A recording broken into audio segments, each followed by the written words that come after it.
Good morning. Senate Committee on Commerce, Science, and Transportation will come to order. I want to take a moment at the outset to address the tragedy in my home state over the holiday weekend. In the early hours of July 4th, Central Texas was hit with extraordinary flash flooding. More than 100 people have died, and the death toll is expected to keep growing. Over 160 remain missing right now, and the search effort is ongoing as we speak. I'm the father of 2 daughters. When I think of those little girls that were lost at Camp Mystic, it's every parent's worst nightmare. I was at Camp Mystic on Monday. The devastation in that 100-year-old beautiful girls' camp that has helped raise a generation of girls and women in Texas. The devastation was the most horrific thing I've ever seen. The Guadalupe River is normally a quiet and peaceful river. I've been swimming and floating in that river dozens of times. There's a reason there are 40 camps right there in Kerr County, because it is absolutely beautiful. My youngest daughter, Catherine, goes to camp just a few miles up the river from Camp Mystic. My wife, Heidi, was there the week before picking Catherine up. We had been celebrating because Catherine had won war canoe, where the girls race in canoes against other girls in the camp, and Catherine was a good athlete, and she had won war canoe. And I looked at that same peaceful river, and 1.8 trillion gallons of water dumped upon it in the early hours of July 4th. And it rose some 30 feet. Camp Mystic, the river, is hundreds of yards away from the cabins. There's a lot of space there. And yet you looked at the cabins, and in the cabins, there was 8 foot of water. In every girl's cabin, you could see the water line. It washed out every single thing in the cabin. There's one cabin, the cabin where the youngest girls were in, called Bumble Inn. The water blew out the windows in that cabin and swept all of the girls and the counselors out. Every girl in that cabin is either confirmed dead or missing. Outside that cabin are 17 single white crosses with the names of the girls written on it. The 17th cross, the name written on it is Dick Eastland, who for 50 years had been the camp director at Camp Mystic. And Dick likewise lost his life in those early morning hours in his Suburban, driving through high water trying to rescue his girls. Texas, our heart is broken. And we saw extraordinary courage. We saw search and rescue. We saw heroes. I met with a young Coast Guardsman on Monday who's credited with 165 rescues. He landed at Camp Mystic. They put him on the ground in a very difficult helicopter landing. And he was at a field at the highest point on the campground, helping rescue little girls. For 3.5 hours, they helicoptered out 165 girls, about 15 per helicopter. And he sat there and held their hands and stayed on the ground with them. This guy, I know a lot of my colleagues have gotten to meet Coast Guard swimmers who I have analogized. They're kind of like Navy SEALs and California surfers mixed together.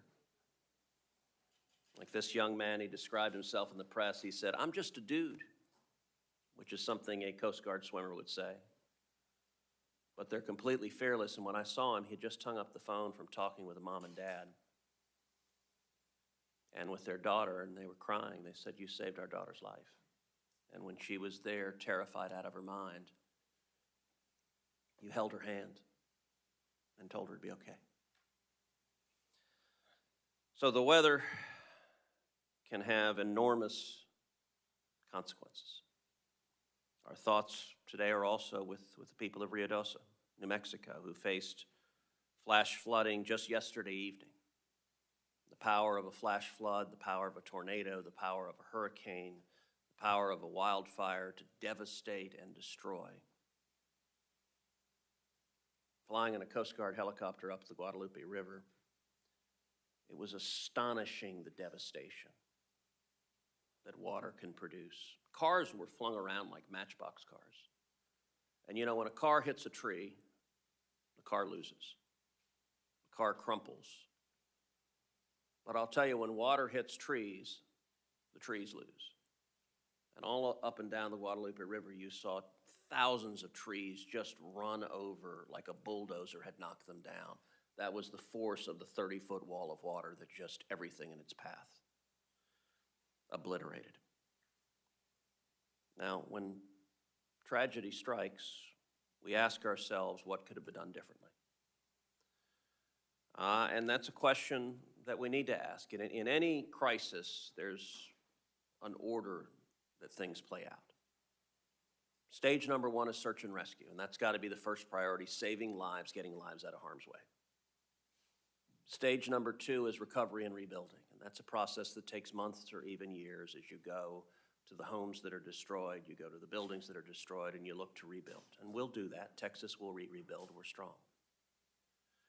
But there's also a process of engaging in a retrospective and saying, what is the exact timeline of what transpired, and what could we have done better?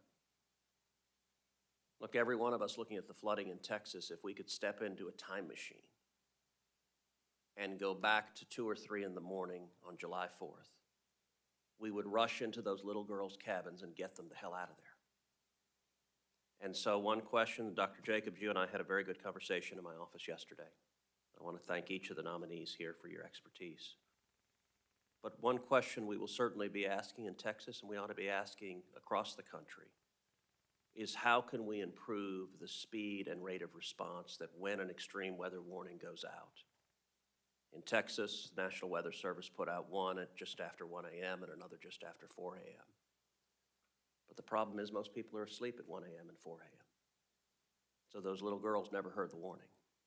And so there are discussions about all sorts of steps we can take, including setting up sirens and warning systems along the Guadalupe River Valley, which I think makes an awful lot of sense. But we ought to be asking what lessons can be learned and what can be done more effectively to protect human life. Now, this hearing, we have 3 very qualified nominees. We have Dr. Neil Jacobs, who is the nominee for Undersecretary of Commerce for Oceans and Atmosphere and NOAA Administrator. We have Mr. Taylor Jordan, the nominee for Assistant Secretary of Commerce for Environmental Observation and Prediction. And we have Mr. Harry Kumar, the nominee for Assistant Secretary of Commerce for Legislative and Intergovernmental Affairs. I think each of them are highly qualified. I appreciate your willingness to serve, and I appreciate your commitment to protecting public safety. There's no mission that is more important, particularly concerning weather-related events, than early detection, knowing what is happening, and improving the ability to notify people in harm's way and get them out of the way. We know we're going to have other disasters going forward. There will be more floods, there will be more hurricanes, there will be more tornadoes. But every step we can take to remove someone from the path of that devastation is a step we need to take, and I appreciate each of your dedication to doing that. Ranking Member Cantwell. Thank you, Mr. Chairman. And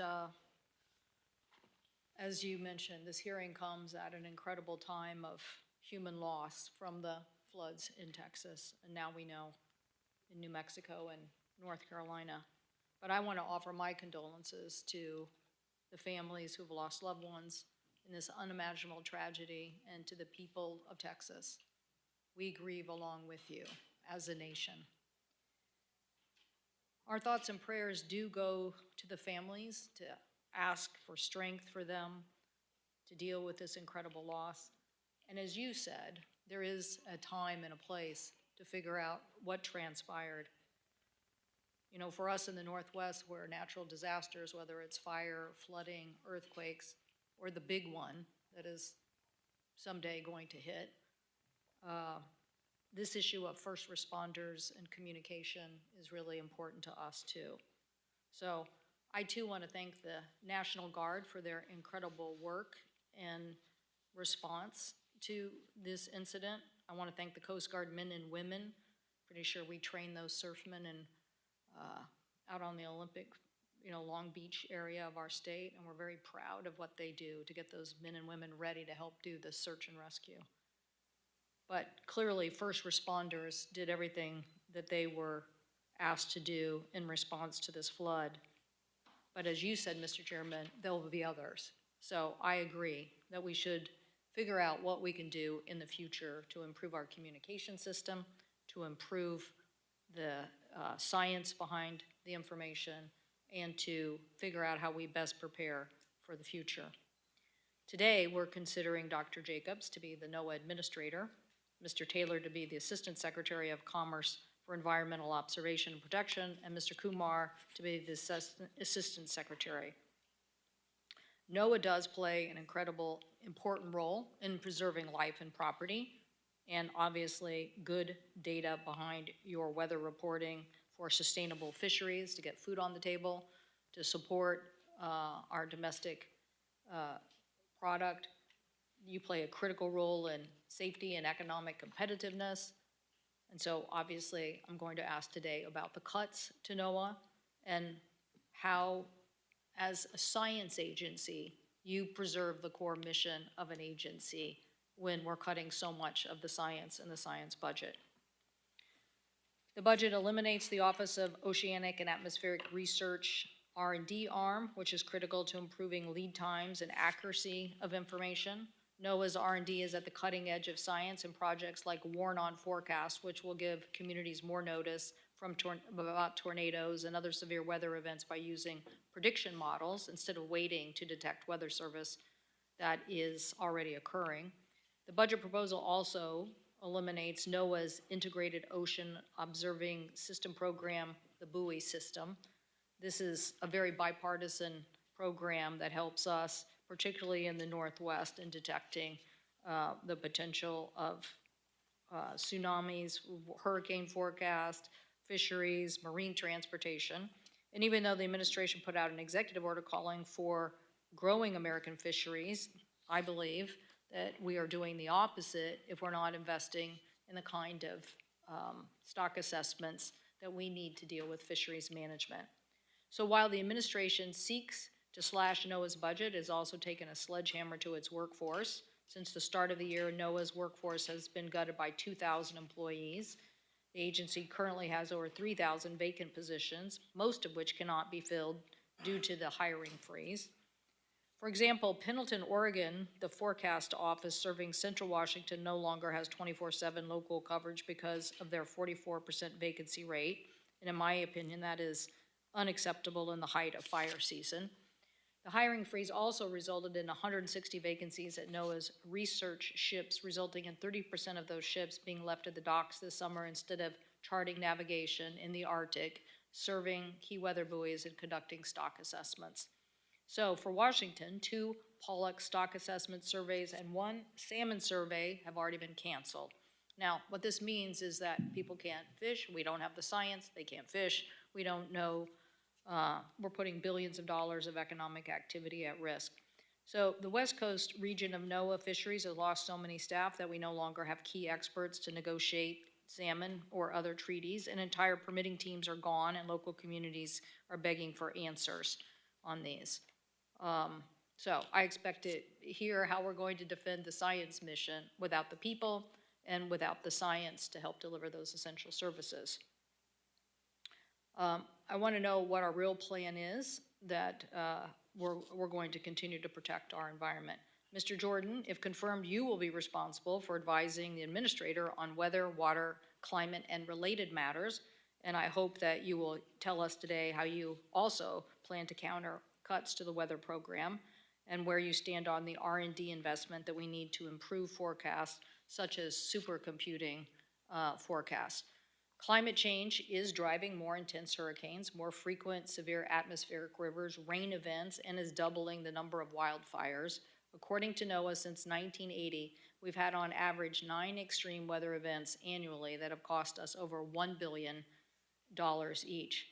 So from 1980, 9 extreme events. But in the last 5 years, that has spiked to 23 events per year, and last year it was 27 events. So we can see that we're having more devastating impact and the cost to all of us. So we're in a state of emergency that's getting worse, and we need to come up with better solutions. So we know how to do this. In 2015, as firefighters were fighting a devastating wildfire in Okanagan County and wind patterns changed, resulting in the loss of firefighters, we implemented new tools to help with the training of a new system that would help us get better information and get that information faster. I should also note that today the OIG for the Department of Commerce Office of Inspector General released a report on our National Weather Service tornado forecasting system and the things that they believe the office has gotten wrong on in forecasting, the shortcomings of that system, and 6 plans for improvement. And so we'll probably ask you about that as well. So finally, Mr. Kumar, you'd be leading the Legislative Affairs Department. Simply put, the department's critical engagement with members of this committee is not happening at the level we need it to happen. So I expect you will help fundamentally change that if confirmed, and make sure that as members ask for information and data from the agency, that they will receive it in a timely manner. So thank you, Mr. Chairman, and again, our hearts are with you, your colleague, Senator Cornyn, the many people of Texas, and we will work with you in whatever fashion we can to help move forward and to help Texans in any way, and obviously our colleagues here on the committee from New Mexico and our colleagues in the larger body from North Carolina. But thank you so much. Well, thank you. I appreciate that, and I wanted to say thank you to all my colleagues who have reached out on both sides of the aisle. I think collectively hearts are breaking across the country at what played out over the 4th of July weekend. Dr. Jacobs, you're recognized for your opening statement. Chairman Cruz, Ranking Member Cantwell, and members of the committee, thank you for the opportunity to appear before you today. I'm honored to be nominated for the position of Undersecretary of Commerce for Oceans and Atmospheres. I'd also like to thank President Trump and Secretary Lutnick for their trust and confidence in me with this nomination. If I have the honor of being confirmed, I look forward to working with all of you on the important work performed by NOAA. My heart goes out to those who lost loved ones in the devastating Texas floods. As a parent with 2 kids in summer camp right now, I can't imagine what these grieving families are going through. NOAA has an important, unique mission that spans the sea floor to the sun's surface. Not only do they conduct cutting-edge coastal and ocean research, but they also provide life-saving forecast predictions in a wide range of environmental phenomena. From 2018 to 2021, I served as Assistant Secretary for Environmental Observation and Prediction, and later as Acting Undersecretary for Oceans and Atmospheres. During that time, I gained significant experience and understanding of NOAA's operations, and I developed a deep appreciation for the workforce. From issuing accurate forecasts to complex weather events, managing fish stocks, mapping our coast, launching satellites into space, their dedication and professionalism is unparalleled. I have a very detailed understanding of what's involved in managing NOAA, from the policy, budget, and personnel side to the needs and opportunities for innovative solutions to better meet mission requirements. I previously led the agency's effort to support scientific community through a focused improvement to its external engagement strategy. This culminated in the Earth Prediction and Innovation Center, which brings together scientific expertise from federal partners, world-class researchers, and the private sector. I also understand that to be successful, NOAA must embrace new partnerships. In 2019, under my leadership, NOAA unveiled the Big Data Project, now called NOAA Open Data Dissemination, where the public has greater access to all NOAA data through partnerships with cloud service providers. Running a large agency with a public service mandate of protecting life and property during a pandemic was not something anyone could have been prepared to do. Under my leadership, NOAA rapidly changed and adapted operational protocols and accelerated onboarding of new technology like virtual environments for daily meetings, autonomous vehicles for acoustic surveys. Despite the pandemic, NOAA successfully met its mission requirements, including saving countless lives during the 2020 hurricane season, which had 30 named storms, 11 U.S. landfalls, shattering a record that had stood for over 100 years. If confirmed, one of my top priorities is to return the United States to the world's leader in global weather forecast modeling capability. As a matter of public safety, national security, and national pride, we will restore American technological superiority with this vital service for the country and our military serving around the world. This will require embracing new technologies, novel approaches, and partnerships with industry to advance global observing systems. Reducing the seafood trade deficit is also a top priority. The U.S. has an estimated $20 billion trade deficit in seafood. Much of it's due to unfair trade practices and import of aquaculture seafood, which is often mislabeled, and the lack of domestic processing capacity. In addition to promoting the production, sale, and trade of U.S. fishery and aquaculture products, embracing new technologies and science-based approaches to stock assessments will benefit both the U.S. commercial fishing industry and the recreational fishing community. Leveling the playing field will also require cracking down on illegal, unreported, and unregulated fishing. While advancing numerical weather prediction has dominated my career, the ocean is where I am most at home, whether I'm fishing, diving, or surfing. I began my career as a marine electronics technician and have spent the last 30 years guiding recreational saltwater anglers. I have a unique appreciation for the maritime industry and an extensive knowledge of coastal marine fisheries conservation spanning the Carolinas to the Florida Keys. If confirmed, it would be a tremendous honor to lead such a distinguished organization. I can assure the committee that I will do my best to ensure this team of scientists, engineers, forecasters, and uniformed officers have the resources and leadership needed to fulfill their mission of science, service, and stewardship. I would like to thank my family and friends for their support and encouragement along the way. I would also like to thank the amazing people of NOAA for their dedication and service and for sharing their knowledge and passion with me during my previous tenure at NOAA. Mr. Chairman, Ranking Member Cantwell, and members of the committee, thank you again for the opportunity to be here. Thank you, Dr. Jacobs. Mr. Jordan, you're recognized for your opening statement. Chairman Cruz, Ranking Member Cantwell, and members of the committee, thank you for the opportunity to appear before you today. I am honored to be nominated for the position of Assistant Secretary of Commerce for Environmental Observation and Prediction by President Trump, and I also want to thank Secretary Lutnick for his support of my nomination. If I have the honor of being confirmed, I look forward to working with all of you on the important work performed by NOAA in the areas of observation, data, and forecasting. I would also like to thank and recognize my fiancée, Minsu Crowder-Hahn, and my family watching from Texas, my mother, Cindy Jordan, and her husband, Scott Wright, as well as my father, Gene Jordan, my brother, Chris Jordan, and his family. As a born and raised Texan, I have had a lifelong fascination with weather.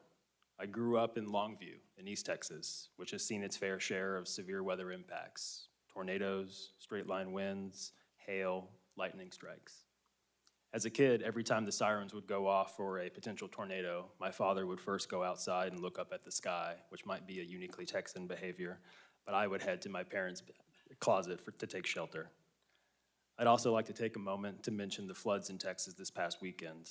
As a Texan, this hits close to home for me and is a tragic reminder that weather affects Americans every day.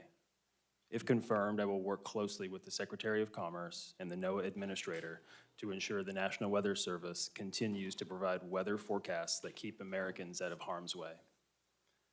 Collectively, I've had the privilege of working on NOAA issues for the last 14 years, and I have worked on these issues from 3 distinct vantage points: in Congress, at NOAA, and in the private sector. After graduating from the University of North Texas, I was fortunate enough to have an internship in DC for the House Committee on Science, Space, and Technology, where I first worked under Chairman Ralph Hall and then Chairman Lamar Smith. It was there on the committee where I learned about NOAA's mission and how their weather forecasting resulted in those sirens I always heard growing up. The forecast for those severe storms started with NOAA. I spent 7 years on the House Science Committee working on issues related to NOAA and other civil science agencies. I was the lead author for the Weather Research and Forecasting Innovation Act, also known as the Weather Act, That bill was the first major piece of weather-related legislation in decades and gave NOAA tools to help it better achieve its mission of protecting lives and property. Many of the Weather Act's authorizations are still relevant today, and if I'm honored to be confirmed, I look forward to working with this committee to reauthorize this important piece of legislation. I also had the privilege of serving as a senior policy advisor to the NOAA administrator from 2018 to 2020. In this role, I oversaw implementation of the Weather Act and worked closely with NOAA's leadership and staff to provide accurate and timely weather forecasts. I also worked with NOAA line offices to help manage multi-billion-dollar programs and acquisitions across the agency. Since 2021, I have worked in the private sector to advocate for programs and policies that support NOAA's mission and create meaningful partnerships. I have worked with private companies that provide NOAA with valuable weather data, contractors that provide technical and expert support services, scientists that contribute cutting-edge knowledge to our understanding of the Earth, and many others that support NOAA in various ways. Thanks to these experiences, I have developed a deep appreciation for NOAA's mission and its life-saving information. NOAA operates in every state, forecasts for every location, and provides important and unique information across the country every day. NOAA achieves this through extensive observing networks and infrastructure, dedicated scientists and forecasters, and public-private partnerships. NOAA relies on expertise from our robust American science and technology ecosystem, from private companies, contractors, academia and universities, nonprofits, state, local, and tribal partners. If confirmed, it would be a tremendous honor to help lead such a distinguished organization of scientists, engineers, forecasters, and uniformed officers. I will work closely with members of this committee to ensure NOAA continues to provide accurate and timely weather forecasting to protect lives and property and safeguard the national economy. Mr. Chairman, Ranking Member Cantwell, and members of the committee, thank you again for the opportunity to appear before you. I'd be pleased to answer any questions you have. Thank you. Mr. Kumar. Chairman Cruz, Ranking Member Cantwell, and distinguished members of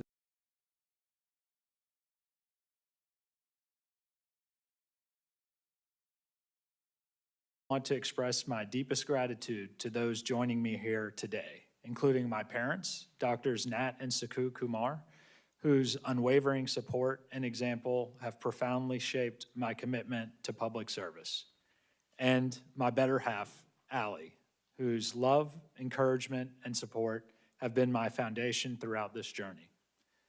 I'm a native Texan who grew up in the southeast Texas town of Beaumont.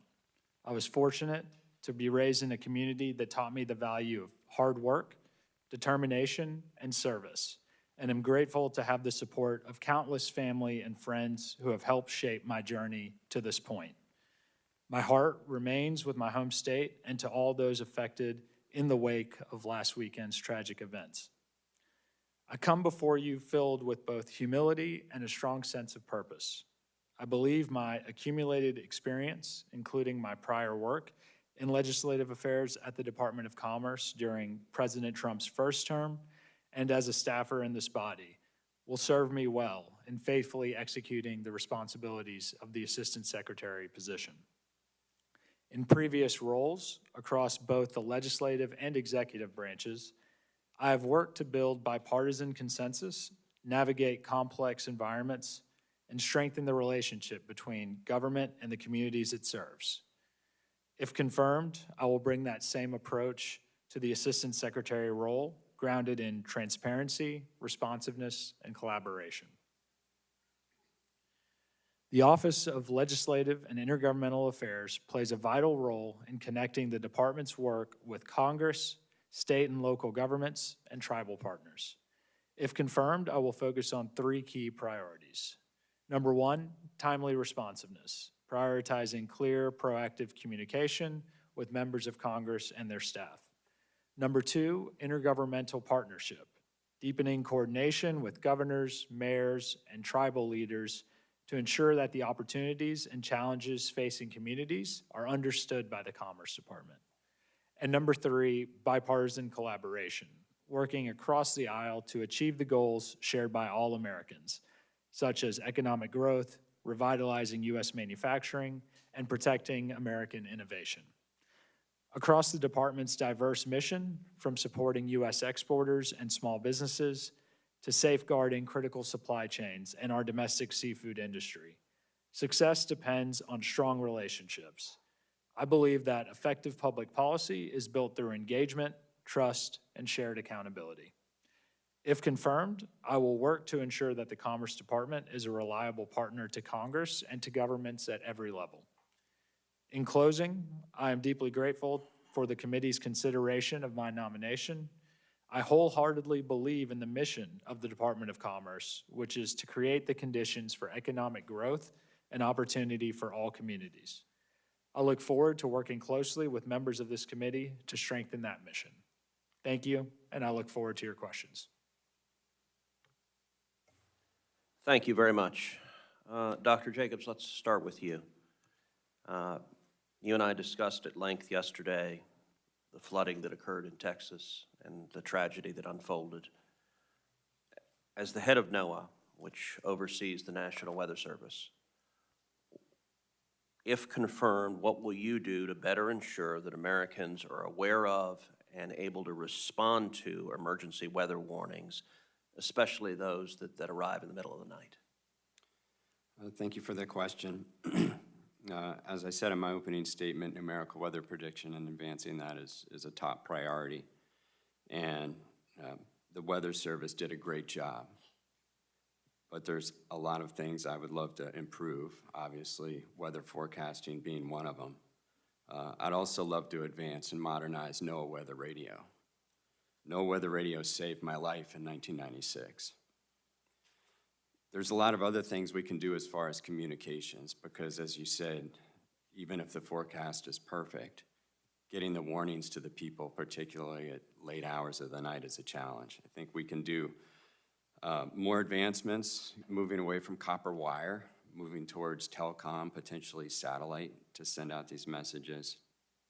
We also need more data in doing post-storm assessments.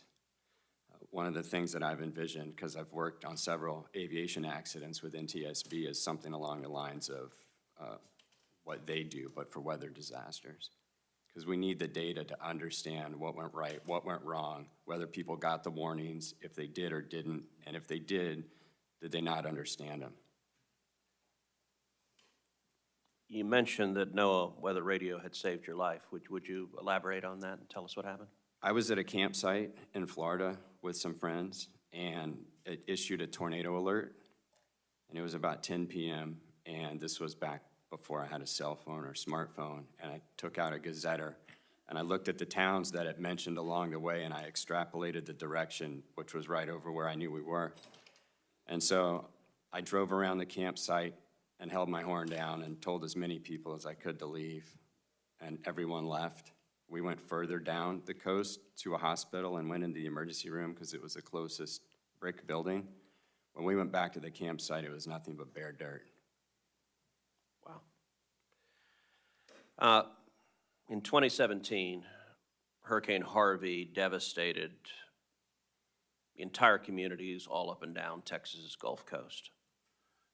The damage to our state was well over $120 billion and may prove to be closer to $180 billion when all is said and done. Texans prepare for hurricanes and flooding by using NOAA's weather forecasts, but European numerical weather prediction models have been outperforming U.S. models in forecasting. It's a question for both Dr. Jacobs and Mr. Jordan. If confirmed, how do you plan to close the gap and ensure that NOAA's forecasts are the best in the world?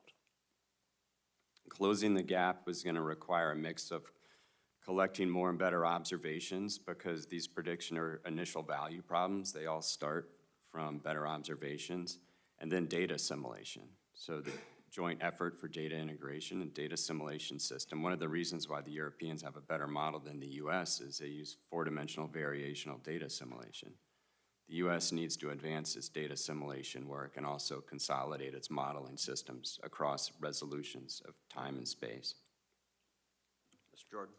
I agree with Dr. Jacobs. So of the pillars of creating a weather forecast, you have model code development, you have observations, you have data assimilation, and you have supercomputing or HPC to run the forecasts.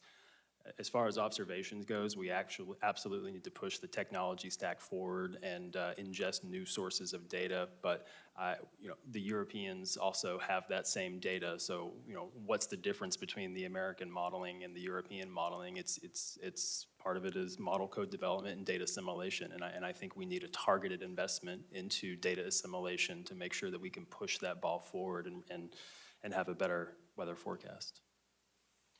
Dr. Jacobs, one of the things you and I talked about yesterday was your vision for expanding cloud computing for weather forecasting. Can you describe what you envision there?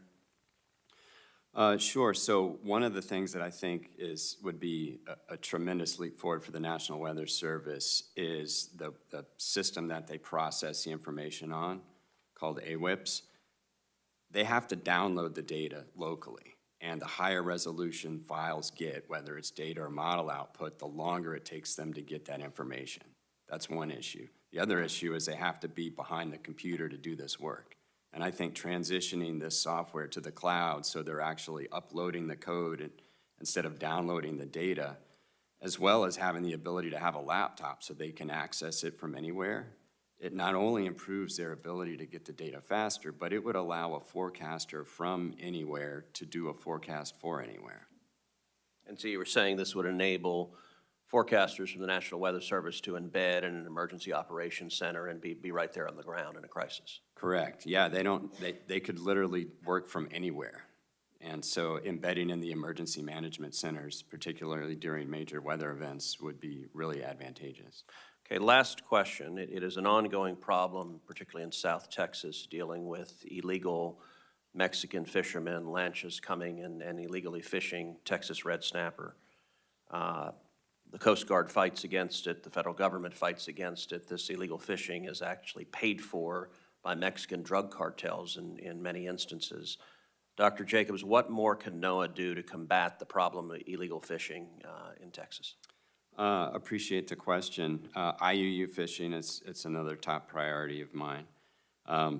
As you know, just recently, 40 tons of red snapper were seized at a port in Brazil that were headed towards the U.S., as well as this last April, around 700 pounds of red snapper was seized just off of Brownsville from Mexican fishermen that were illegally fishing in U.S. waters.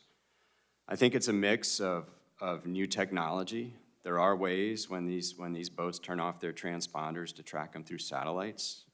I also think as part of combating IUU, the Seafood Inspection Monitoring Program, beefing up that, actually looking at potentially not just for like fishing, but like aquaculture things like shrimp that are brought into the U.S. Like a lot of people aren't aware, but almost all that shrimp is mislabeled.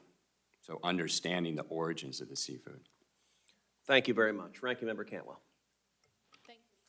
Thank you, Mr. Chairman.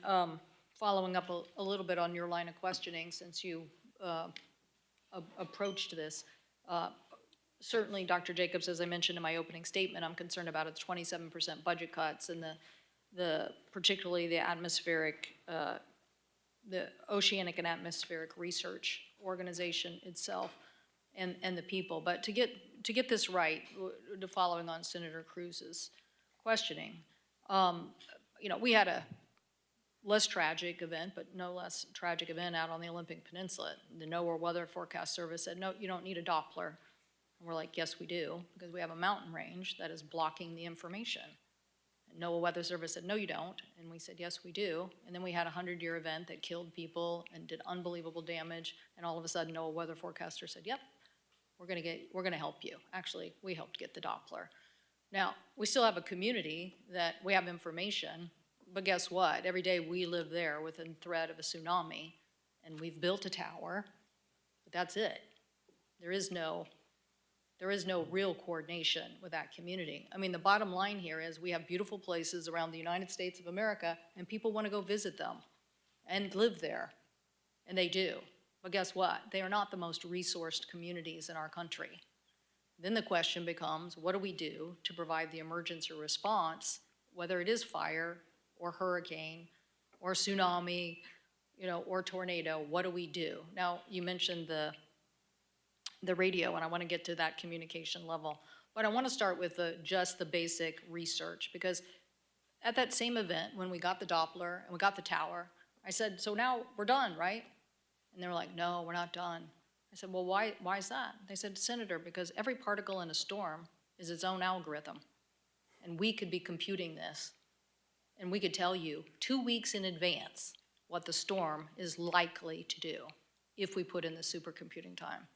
So I have no idea why in heck our nation lets the European model get ahead of us. I have no idea why we do this, when all we need to do is use Senator Blackburn's supercomputing time at their national lab and put the resources behind it. So let's start with that. Should we be putting more resources into supercomputing time so we can predict storms further out?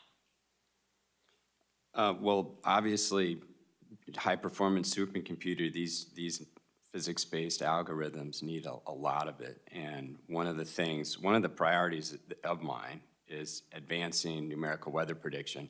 But the reason why one of the reasons why the American model was lagging the European model was not just lack of compute, but the code wasn't architected to run on certain computers. We're gonna let somebody else, I'm not letting somebody else outcode us, okay, trust me, coming from Seattle, I'm not letting, this is all doable. Oh, It's about I whether agree. we have the resources and the investment, and I'm saying, let's make the investment, I agree. And you agree, is what I'm trying to get at. You agree, let's put the investment into this.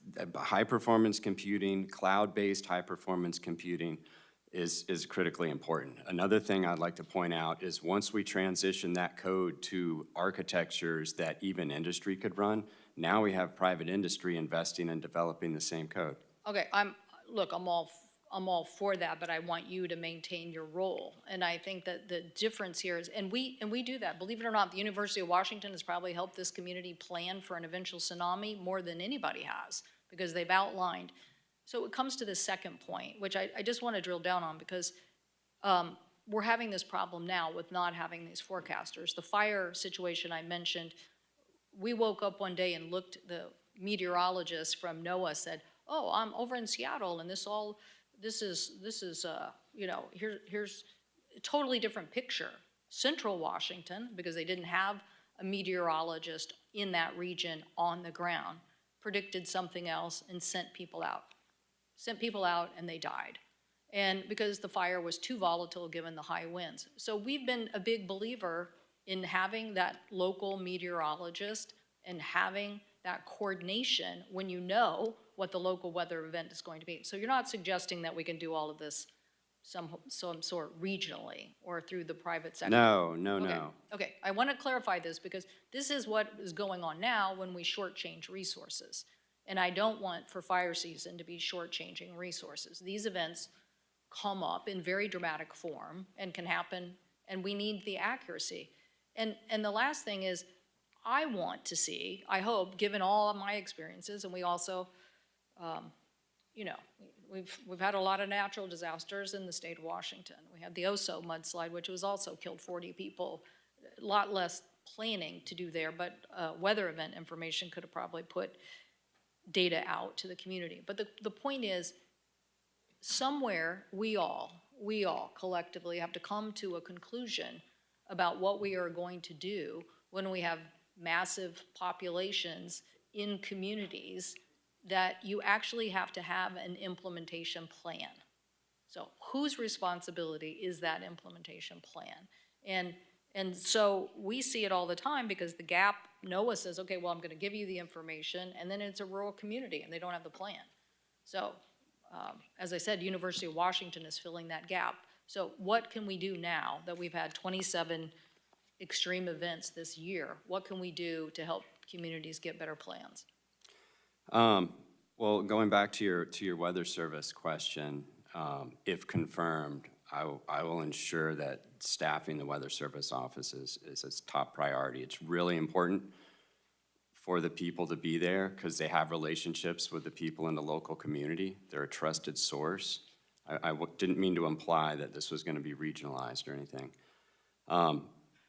As I mentioned Well, in my... some people have suggested that the private sector, you could just do it in one location, and I'm just trying to get to this point that this regional data and integration with the emergency responders is critical. Oh, yeah, consolidating the data, not consolidating the people. Okay, I thank you. would love for the people to be more embedded in the community. Thank you. Thank you for that answer. Could you just tell me about stock assessment? It's in salmon and pack surf and your commitment to that?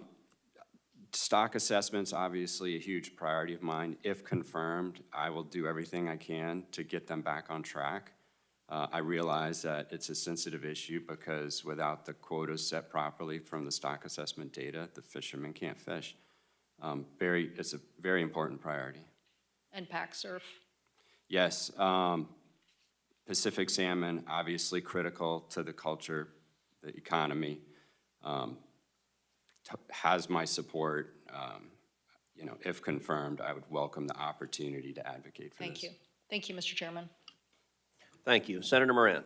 Mr. Chairman, thank you. And Kansans, we're all glued to the television, listening to the news, watching what transpired in Texas this weekend with great care and compassion, concern, and sympathy.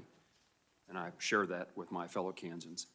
We're not immune from significant weather events ourselves. One of those weather events, Dr. Jacobs or Mr. Jordan, occurred in Kansas about a month ago. It was an EF3 tornado. When that tornado occurred, the weather forecast offices in Kansas and across the country, some of them lacked 24/7 coverage given hiring freezes. I worked with NOAA and the Department of Commerce to lift that federal hiring freeze for meteorologists and other specialists to ensure uninterrupted service. Goodland, Kansas, which is on the Colorado line, the western part of our state, was short meteorologists because of that hiring freeze, and we're bringing in or attempting to bring in other meteorologists from other National Weather Service stations, forecast offices. I'm pleased the freeze has been lifted. Today's Politico magazine has an article about that none of those positions have been posted for hiring. I don't know the veracity of that article, but can you bring any light to that in your past experience, or what needs to take place once the hiring freeze is lifted that the positions are not yet filled? I don't know the exact details of why that is because I'm not there yet, but I really appreciate you advocating to lift the hiring freeze and getting that done. Also appreciate your legislation to classify them as public safety. It's not a very quick process, but it's my understanding that the National Weather Service has direct hiring authority, which could expedite that, and also the potential to relocate people. So if confirmed, like I said, getting these offices staffed up will be a top priority. Well, Dr. Jacobs, if you see any opportunity for me and others on this committee or in our appropriations process to help speed that along, please let me know. And I was going to highlight for you what you already mentioned. Senator Peters, also a member of this committee and an appropriator. We've introduced legislation, as you mentioned, and I appreciate your statement of support as well as Mr. Jordan's head nodding. So thank you.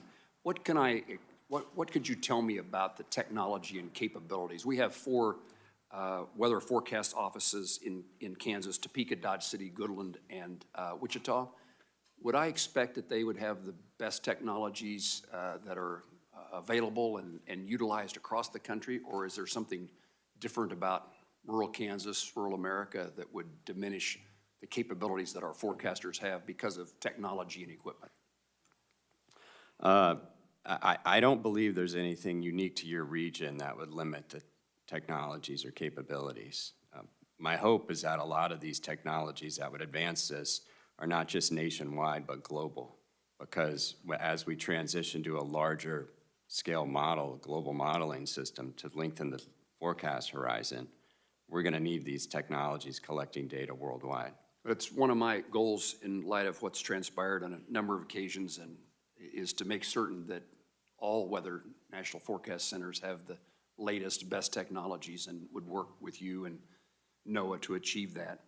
We're also interested in NOAA and NWS radars that are nearing their end of their life. Several efforts are underway to recapitalize the system, including next generation radar. In addition to that, the Hurricane Hunter aircraft are essential tools for preparation for and preparing for severe weather, and are in need of significant maintenance, repair, and overhaul or replacement.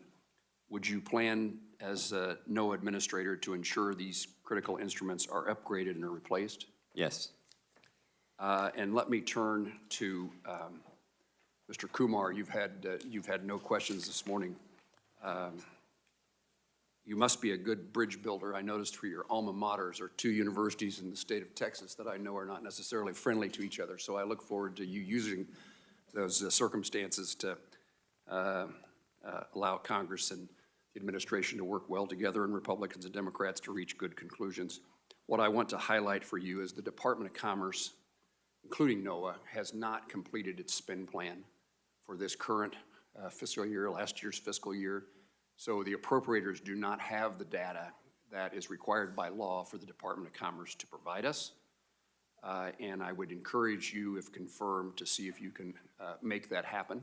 And it's useful for us, certainly in our oversight of the Department of Commerce, but also in helping make decisions about where to make investments and what's taking place at the department. So would you commit to me that you would see that the Department of Commerce, including NOAA, follows the law, and that the spend plan to the detail that it's required by law to provide it to the Appropriations Committee will be provided? Thank you for the question, Senator. Yes, I understand fully the importance of spend plans, and if confirmed, I will make sure to work with you and your office to ensure that you all are given the appropriate information as requested. Thank you. Thank you all very much. Thank you. Senator Kemp. Thank you, Chairman. And Chairman, I just want to start by just expressing my deep sadness for the tragedy in Texas. Just really horrific. And as I'm a parent of a 7-year-old and 9-year-old little kids that are going to camp this summer, I mean, I know so many parents and families are just so heartbroken and feel shattered by what has happened. And I express the urgency of trying to figure out not only how we can better predict and have an early warning system, but how to get that information out to people as quickly as possible. In my home state, in New Jersey, we suffered from Superstorm Sandy, from Hurricane Ida, other things like that. Dr. Jacobs, you and I talked about this briefly, but just building on what you talked to the chairman and others about these early warning systems, there's been talk about even using even just using sirens similar to what we've done for tornadoes in this country. As far as I know, do you know of any usage of sirens when it comes to flooding in the United States at this point? Not to my knowledge, but I do know that some systems that have been deployed in Spain and France, they essentially network a flow meter to a siren, and if the flow rate exceeds a certain amount, it triggers a siren. Depending on where the upstream rain falls and the rain rate, it doesn't give you a whole lot of lead time, but it's certainly better than nothing. Even just a few seconds or a few minutes you can make a huge difference. Is that something you would work with us here in Congress to think through and figure out how best to be able to deploy some of this? Absolutely. Another part of this in terms of being able to understand where flooding might happen and what communities are most vulnerable is about hydrological modeling. And I worry about this because in New Jersey, we've had concerns about whether or not we are up to date with the latest modeling. A lot of the models that we've seen sometimes use outdated data from decades ago. There's been talk about trying to invest in LiDAR technology, and I would like to get your thoughts on that, as well as whether or not that's something for the federal government to be able to take on. I agree. I believe this is a federal mission. A lot of it right now, the capability state by state. So some states have more sophisticated data and flood inundation mapping than others. Hydrological modeling is extremely challenging and technical because you're essentially using one model to initialize another. So the hydrological model could be perfect in its equations, and if the atmospheric model puts the rainstorm in the wrong place, then the secondary model's not going to be right. So That is critical, but the hydrological models, to be successful, need the most updated digital elevation. And the only way I know to really get that data as accurate as possible is through LiDAR. So I think having access to LiDAR data to optimize that and having a nationwide flood inundation mapping capability would be very, very 'Cause helpful. it doesn't seem to make sense to me that we would have each state do their own, right? I mean, it could create so much asymmetry in the data, but having like a baseline federal hydrological data that we can draw from, does that make sense to you? Am I thinking about it right? It does make sense, and, you know, it's, if the capability stops at the state border, but the roads don't, and you need to deploy assets on the other side of the state border, you need to actually have that information. Especially when it nationwide. comes to hurricanes often affecting multiple states simultaneously. And am I correct that we don't necessarily have modeling that combines both the forecasting for hurricanes as well with the hydrological data? We don't have modeling that combines the two, which seems like that would be incredibly important. Is that correct? It is. So I'll give you a great example of Hurricane Florence that made landfall in the Carolinas a few years ago. It put down almost 36 inches of rain, but it also was in one place for almost 3 days. And so you have that storm surge, and the water from the rain can't drain east because the winds are pushing it west. And those two models, the storm surge model and the hydrological models from the rainfall, need to be coupled. Yeah. I want to switch gears here. I'd like to just read a sentence here and get your thoughts on it. It's a quote. Quote, it's extremely likely that human activities, especially emissions of greenhouse gases, are the dominant cause of the observed warming since the mid-20th century. For the warming over the last century, there is no convincing alternative explanation supported by the extent of the observational evidence. I just wanted to get your thoughts if you agree with that statement or not. Well, obviously, there's a lot of natural signals that are mixed in there too, and so in the absence of any natural signals that might dominate that, yes, there's human influence is certainly there. So you see human influence being part of the concern when it comes to climate change, when it comes to extreme weather? Yes, there's influence. Yeah, I think it's important for us to just be able to think that through, because as we're trying to assess predictions and trying to do forecasts, it's important to understand the causality. And so we're trying to understand what is causing the warming of ocean temperatures that affect hurricane strength and other aspects of that. So I just want to continue to make sure that we're pushing this forward. We're letting science drive our decision-making in so many ways. So I hope that that is something you can commit to if you're confirmed. Thank you, and I'll yield back. Thank you, Senator Kim. Senator Blackwell, you are recognized. Thank you. I appreciate that, and congratulations to each of you on your nominations. I know you will get through this process, and we look forward to having you confirmed and getting hard to work for the American people. Mr. Jordan, I want to come to you. And Senator Cantwell mentioned Oak Ridge National Lab, the supercomputing capacity, the fastest in the country. And of course, NOAA and Oak Ridge have had a partnership that they have been working on that trying to do some modeling on predictions for disasters and severe weather events. And I think that these collaborations are important for the American people and for helping us to come past some of these extreme weather events and to be able to avoid some of the catastrophes that we have seen. We all are grieving for those families in Texas, and what a catastrophic loss. And then we just, late September last year, when Hurricane Helene stalled out there between North Carolina and Tennessee, and we had 8 counties in Tennessee. We had rivers cresting as high as 29 feet, 20 feet, 19 feet.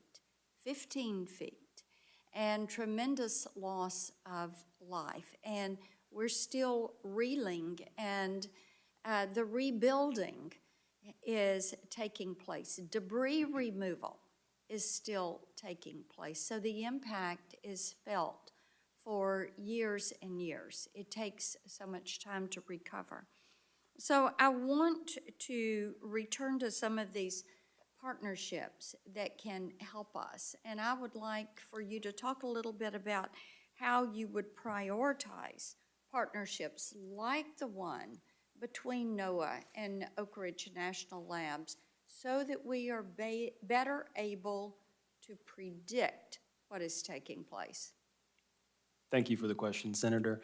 So I agree. The partnership with Oak Ridge and NOAA is a very important one, and I look forward to working with you and the committee and NOAA to strengthen that partnership so that we can utilize the expertise at Oak Ridge to run our models and do the research to make sure we have the best forecast, and then again, as you were mentioning, push that information to local decision makers to take action. We need to. Okay, and drill down for a minute on that data transfer to these local EMS, these local first responders. They're always the first ones that show up. It's followed by the state and then followed by the federal government. But drill down on that partnership. Absolutely. So thank you for that. So it's important to, again, get as close as possible to the local emergency managers, and in some instances, weather service employees embed with emergency managers because they have the local expertise to know specifics of topography and how things can be affected. So you would encourage that embedding? Yes, Senator. Okay, thank you. Dr. Jacobs, I want to come to you. Memphis, the lower Mississippi River is the lifeblood of barge traffic and port commerce, not only for Tennessee, but also the entire Mid-South and the Mississippi River area. How would you ensure NOAA's forecasting tools for river navigation services and data such as water level forecasts, sediment mapping, navigation charts, and so that they're supporting the needs of the ports and the barge operators in the lower Mississippi River? Thank you for the question. So the Ocean Service does an amazing job with their ports program, as well as running a lot of models. So the River Forecast Centers, the National Water Center run the water models for this. And there's a lot of development on coastal model, as well as the gap sensors. I myself spent a lot of time using their data with my boat, so it's very, very important, very high priority. Okay, and I have one other question for you. Senator Cruz and I wrote to NOAA urging it to recognize the critical role of undersea cables and their necessity in our communications infrastructure. And the cables undergo rigorous state and federal permitting, as you're well aware, and they've proven time and again to have a minimal environmental footprint. So in response to those concerns, NOAA instituted a 2-year pause on special use permits for submarine cables in newly designated marine sanctuaries so that it could review the category. And in line with this administration's efforts to streamline permitting, do you agree that NOAA should permanently exempt undersea cable deployment, maintenance, and repair from duplicative sanctuary-specific permitting requirements that risk delaying infrastructure deployment and undermining our national resilience? Thank you for the question. Because I'm not there, I don't have access to that information, but if confirmed, I would definitely love to learn more about it and support the priorities as best I can. Thank you. I yield back. Thank you, Senator Blackburn, and I now recognize myself. First of all, thank you so much to the nominees for being here and your families. Dr. Jacob, great conversation yesterday. I didn't share with you, but I assume you know this. I represent Delaware, which is the lowest mean elevation state in the country. So for us, Delawareans are deeply, deeply concerned about rising sea levels, inland flooding, and like the rest of the country, extreme heat. It doesn't appear these things are going away. And so to me, it's vitally important, the conversation you had with Senator Kim about making sure that this is science-based and that we recognize the impacts of climate change are a priority. And as I did share, I'm concerned about cuts to NOAA. Gutting NOAA is a costly mistake that Americans will pay the price through rising home insurance rates, destroyed communities, and in some cases, their lives. And again, I hope there is a real focus on this and that NOAA gets the support that it needs. And as the ranking member of the Coast Guard Maritime and Fisheries Subcommittee, I understand the role that NOAA plays in safeguarding our marine ecosystems, supporting our coastal communities, and enforcing laws against illegal, unreported, and unregulated, or IUU, fishing. Right now, NOAA's capacity to do this work is under serious threat. The Office of Marine and Aviation Operations is currently short 180 mariners, and without an exemption from the hiring freeze, as was discussed, 30% of NOAA's research fleet will remain docked this summer. In a recent subcommittee hearing on IUU fishing, I asked the witnesses, Democrats and Republicans, what the impact of a 30% cut to NOAA's enforcement would mean for tracking and prosecuting illegal activity on the high seas, and the responses that all of them painted were very bleak. Dr. Jacobs, what is your plan to mitigate this loss of operational capacity, and how will you ensure NOAA can deliver on its scientific mission with such a reduced fleet? Thank you for the question. So I definitely understand your concerns, and I think it's, you know, if confirmed, I'll get in there and really take a look at the staffing levels, because there's a difference between the wage mariners and the law enforcement when it comes to IUU fishing. And I also understand that the issue with the wage mariners and not having the hiring freeze lift is challenging, particularly in this market because it's so competitive with industry for the same jobs. So my approach, if confirmed, would be to focus on making sure that we try to get the wage mariner situation sorted out, as well as looking at other options, potentially autonomous vehicles to do certain fish surveys if we can use those instead. So would definitely appreciate working with you on this. Look forward to it as well. Mr. Kumar, as the nominee of the Office of Legislative Affairs, you'll serve as the primary liaison to Congress. It's such an important role. And one of your core functions is to ensure timely and substantive responses as we exercise our oversight role on behalf of the American people.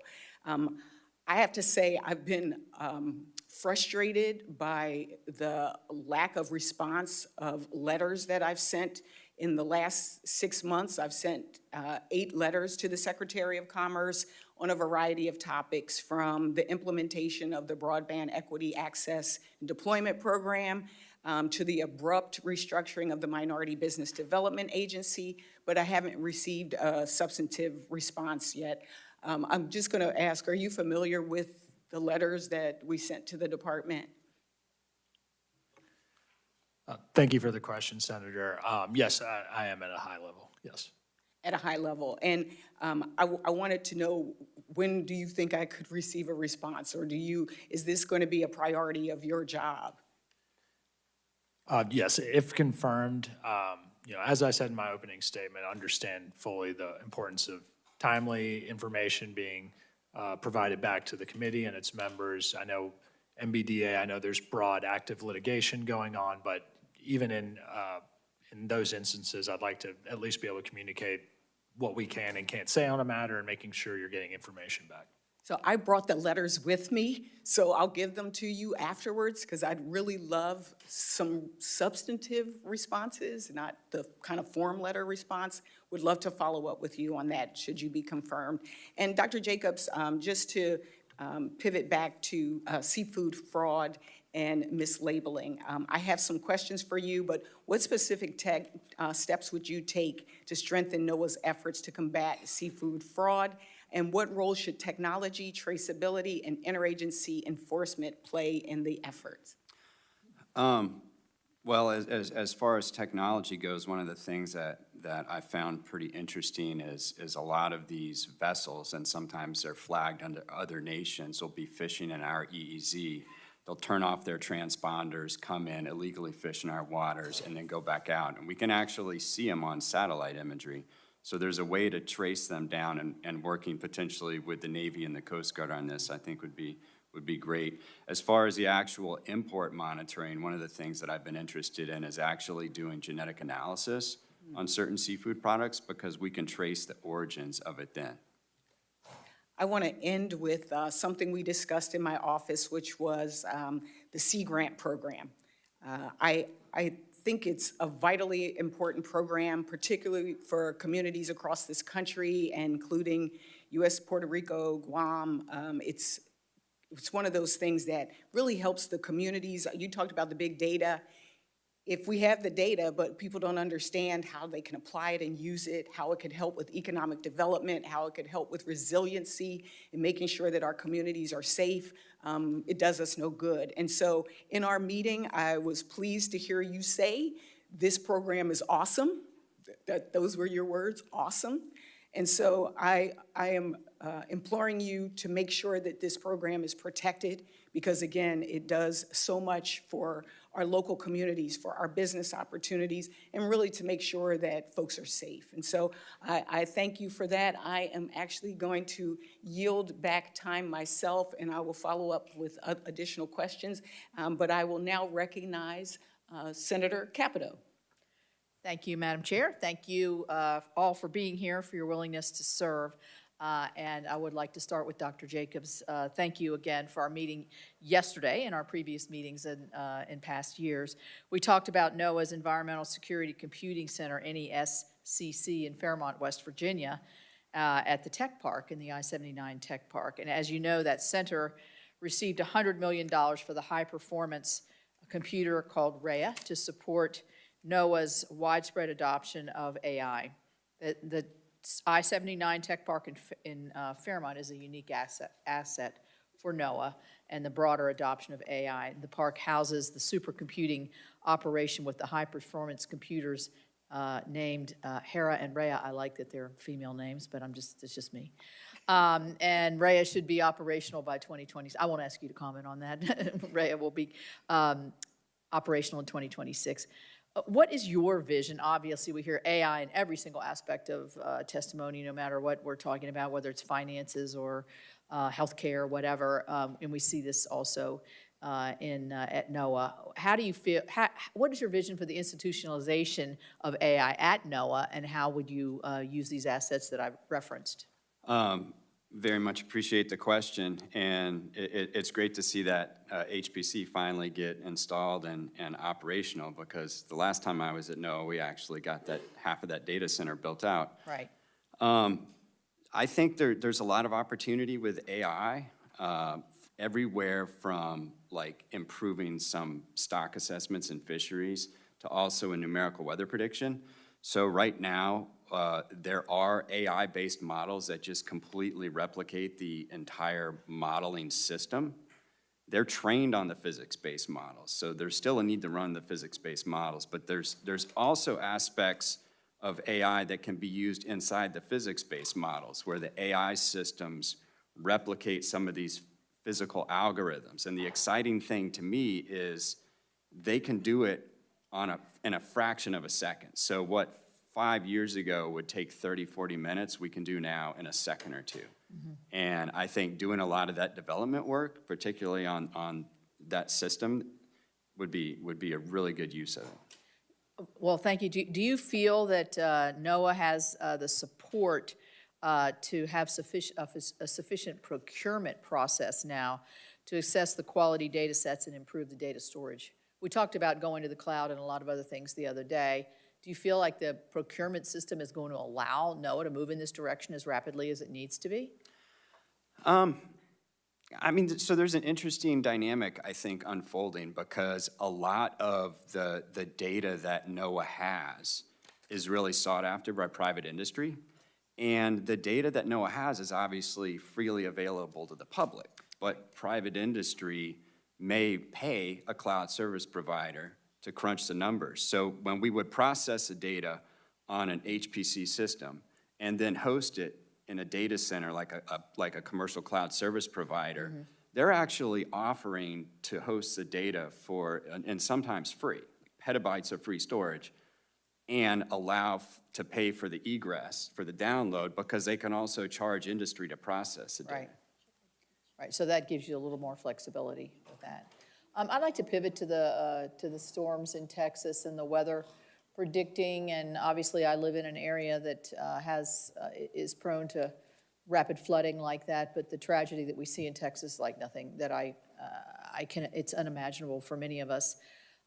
I think a lot of it, and I think so, the aftermath of community engagement, community warning systems, how can that be improved? How can, and I know not necessarily in that specific area simply because it's probably too early to assess that, but generally speaking, there's still gaps, and I think, I'm sure this is something that you think about. You shared with me that you have a 9-year-old and 11-year-old daughter, I believe, so you're feeling this as well. Do you have any comments on that? So coming from a background of numerical weather prediction, I always thought naively that if I could improve the forecast skill, I would save more lives. And it turns out that it's really the last mile. Even if you have a perfect forecast, if you can't get the information to the people, it's totally useless.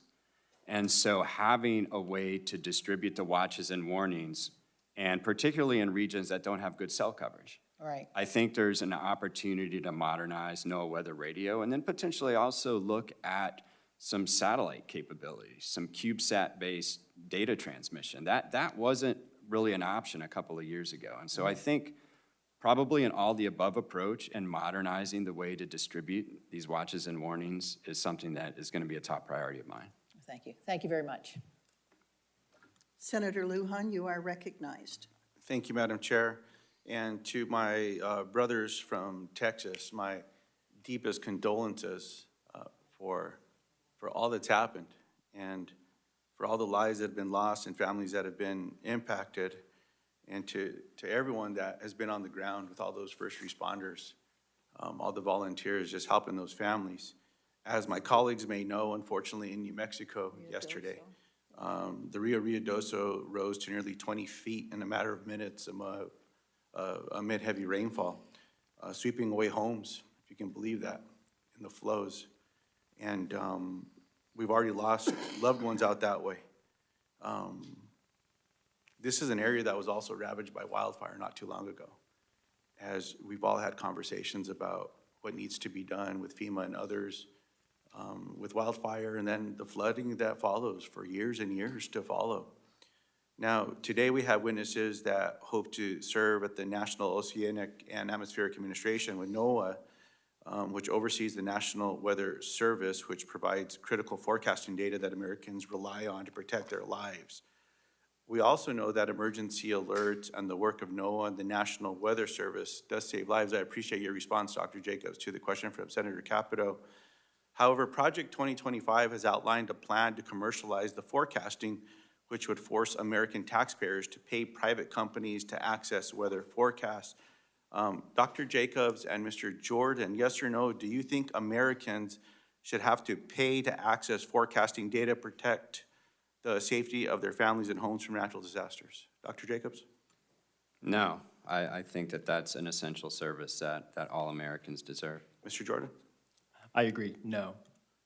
Dr. Jacobs, in late May, I sent a letter to the National Weather Service along with several of my colleagues regarding the National Weather Service's decision to discontinue translations of weather alerts and forecasts into languages other than English. Those services have now been restored. This created a dangerous gap in access to emergency information for those nearly 68 million people in the United States that speak a language other than English at home. Yes or no, do you agree that people deserve to get emergency alerts in the language that they can understand? Yes. Yes or no, do you commit to ensuring that this lapse in translation doesn't happen again? If confirmed, making sure that the watches and warnings go out and they're understood is definitely a priority. Appreciate that. On September 1st, 2019, when you were NOAA's acting administrator, President Trump erroneously tweeted that Alabama had been hit hard by Hurricane Dorian. Shortly after, the National Weather Service Birmingham office issued the accurate statement, quote, Alabama will not see any impacts from Dorian. 3 days later, President Trump went on TV and displayed a weather map altered with a black Sharpie line to show that Dorian would hit Alabama. 2 days after that, you helped draft a release, an unsigned NOAA statement rebuking the Birmingham NWS and repeating President Trump's baseless claim that Hurricane Dorian could impact Alabama. You told the Department of Commerce Office of Inspector General in their investigation that you, quote, definitely felt like our jobs were on the line, close quote. And while you did not like it, you would make the same decision again to edit a less inflammatory statement as the least bad option. Mr. Jacobs, or Dr. Jacobs, do I have it right? Is that correct? That's what the IG report found, yes. That you would do nothing differently?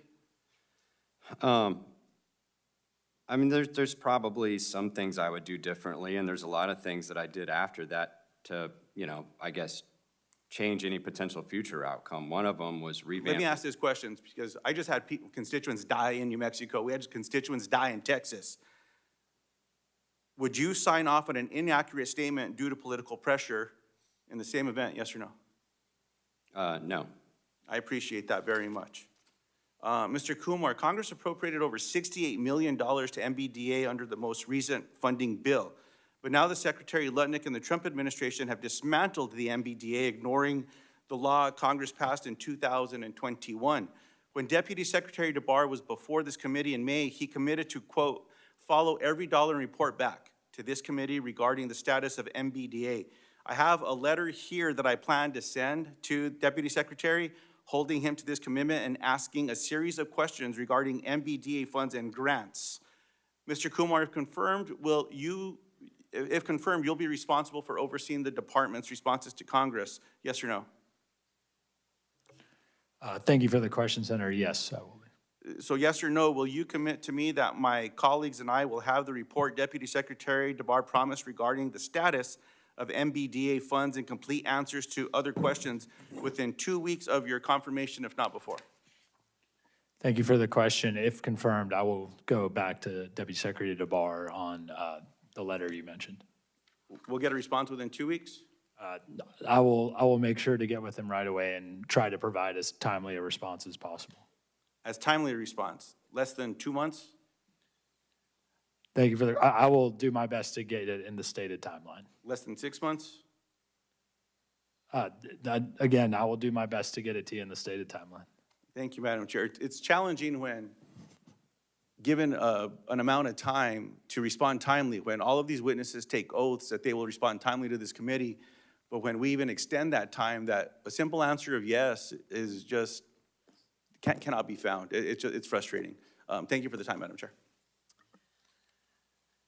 I recognize myself for 5 minutes, and I want to start by sending my condolences to the gentleman from New Mexico and our chairman from Texas, both of whom have endured significant flooding and loss of life. And Senator Lujan, our condolences to you and your constituents, and as well as Senator Cruz and his constituents. Such a tragedy in both cases.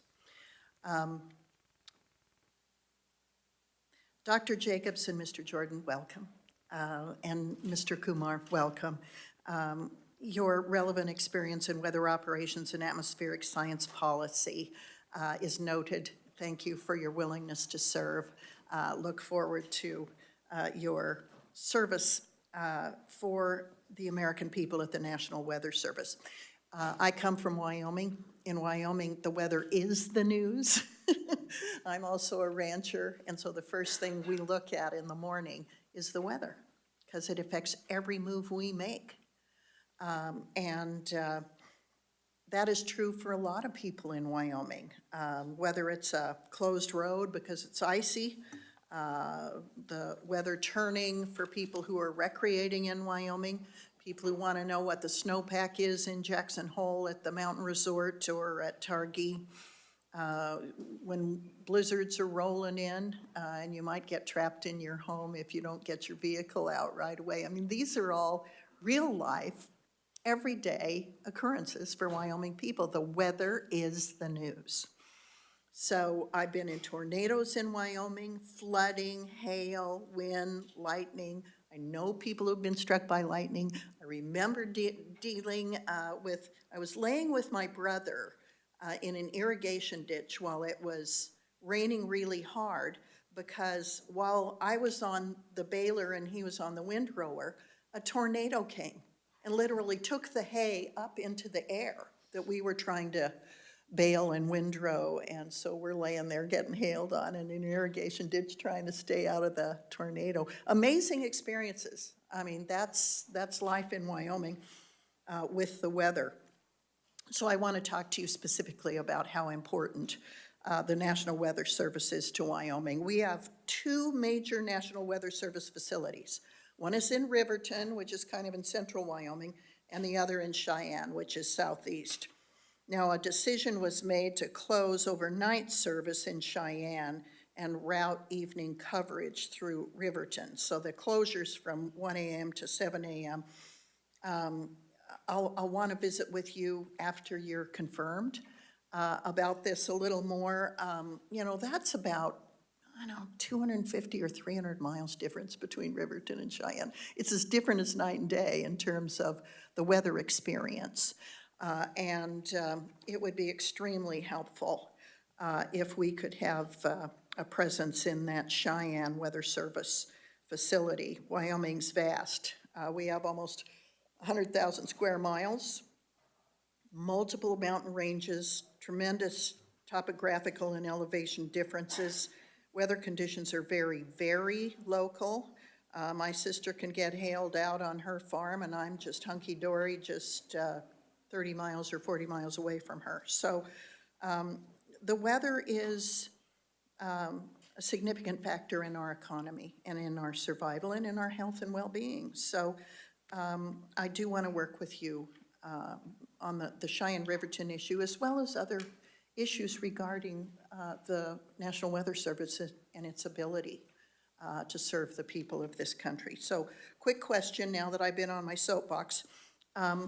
What role do you see technology playing in addressing current forecasting challenges? And how would you balance the ability of technology to serve versus human forecasters? Dr. Jacobs? Thank you for the question. So I've been to the Cheyenne office. Oh, good. And one of the fascinating things they told me that I hadn't thought of as a forecaster is one of their big concerns are high wind events.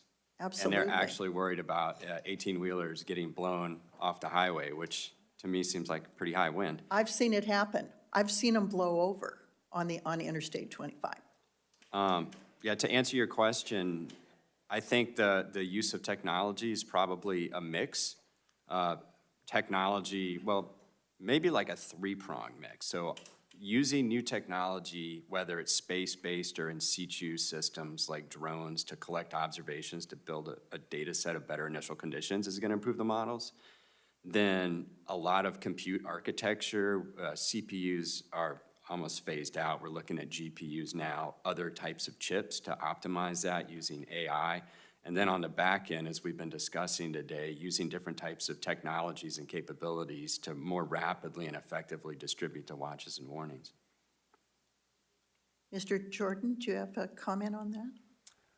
Thank you for the question, Senator. I would agree with Dr. Jacobs, but also want to mention that in addition to technology and moving next generation technologies into the stack of what NOAA uses for a weather forecast is important. And technologies like AI are going to help the forecasters do their job, but the people in the offices at the local level who understand how wacky the weather can be sometimes is extremely important. Yeah, wacky is right. I mean, it's both a scientific and real-life term that we all understand. If confirmed, I'd ask that you review the National Weather Service arrangements in Wyoming from a weather accuracy and safety standpoint. I want to thank you for meeting with my staff yesterday. I look forward to working with you both, and my time is up. Thank you very much. The chair recognizes Senator Klobuchar. Well, thank you very much, Madam Chair, and thank you to my colleagues who are here. We all are heartbroken over the loss of life, the kids at the camps, the people in both Senator Cruz's and Senator Lujan State. And I think that we all know this is not an isolated incident. We can pretend it is, but it is not. Extreme weather events like this one have been getting worse and worse all over our country, and we must ensure that NOAA, this hearing couldn't be more timely, and the Department of Commerce as a whole is ready and able to take this on. As we know, has been repeated by my colleagues, NOAA has lost at least 1,875 employees, totaling a combined 27,000 years of experience and institutional knowledge, and now has over 3,000 vacant staff positions at the very worst time. So I know, Dr. Jacobs, you responded to Senator Cantwell's, Ranking Member Cantwell's questions about confirming that staffing is a priority at the National Weather Service. In May, NOAA started reassigning employees because of the loss of employees to NWS. And if confirmed, how do you make sure that these employees have the necessary technical expertise, and how do you plan to recruit additional employees when the message from this administration, honestly, has been, please leave. We'll give you buyouts. We want you to leave. How are you going to turn that around? Well, I guess maybe it's probably a multi-pronged approach. Obviously, one of them would be the reassignments. Lifting of the hiring freeze is certainly going to help.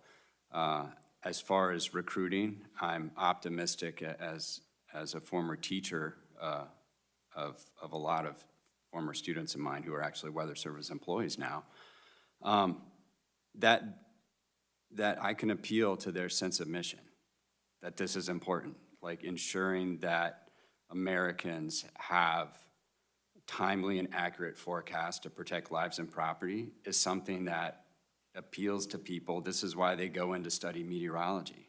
So you're going to commit to making sure they get this accurate information?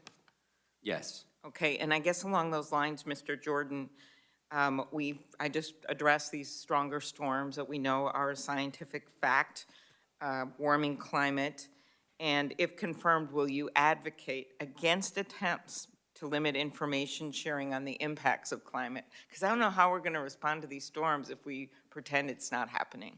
Thank you for the question, Senator. So yes, I would let the science drive the decision making. Okay, very good. And how will you ensure that NOAA is able to maintain, improve its extensive observing networks and infrastructure that you mentioned in your testimony? Thank you for the question, Senator. So in the planning of these major acquisitions, these observing networks, these are large scale items that span many fiscal years. It's important to ensure that we don't have gaps in those systems, our satellites and likewise. So working with the department and in Congress here to ensure that there's funding to continue those programs. Okay, thank you. When I first got to the Senate, I was on the ocean subcommittee, Dr. Jacobs, and I realized I was the only one without an ocean on the subcommittee, but then I remembered it also included the Great Lakes, and we have Lake Superior, which is, of course, superior to any ocean. So we have incredible research going on out of Duluth with our Great Lakes Observing Center. We have incredible research going on through the Minnesota Sea Grant and education. And so I just want people to remember that the inland lakes, we have more than 10,000 despite our license plate. We have 15,000. We have Lake Superior. This research is also important. Could you address that and whether you will support the continuation of these inland sea grants?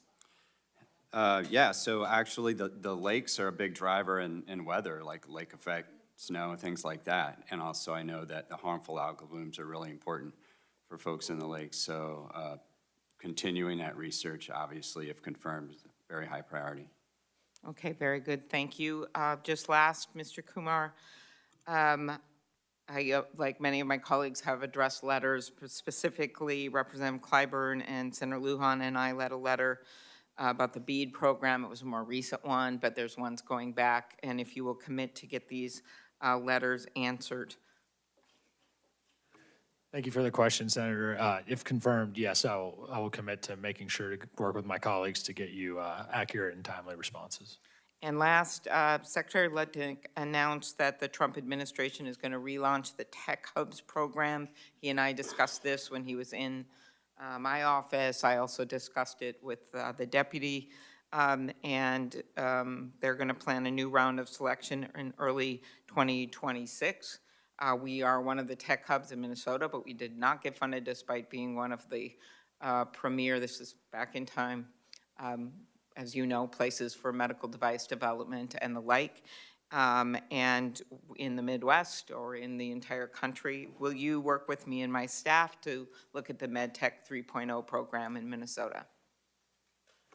Thank you for the question, Senator. Absolutely. If confirmed, I know our EDA team is very active on working with offices to make sure they have the most up-to-date information on the new competition, and would be happy to work with your office.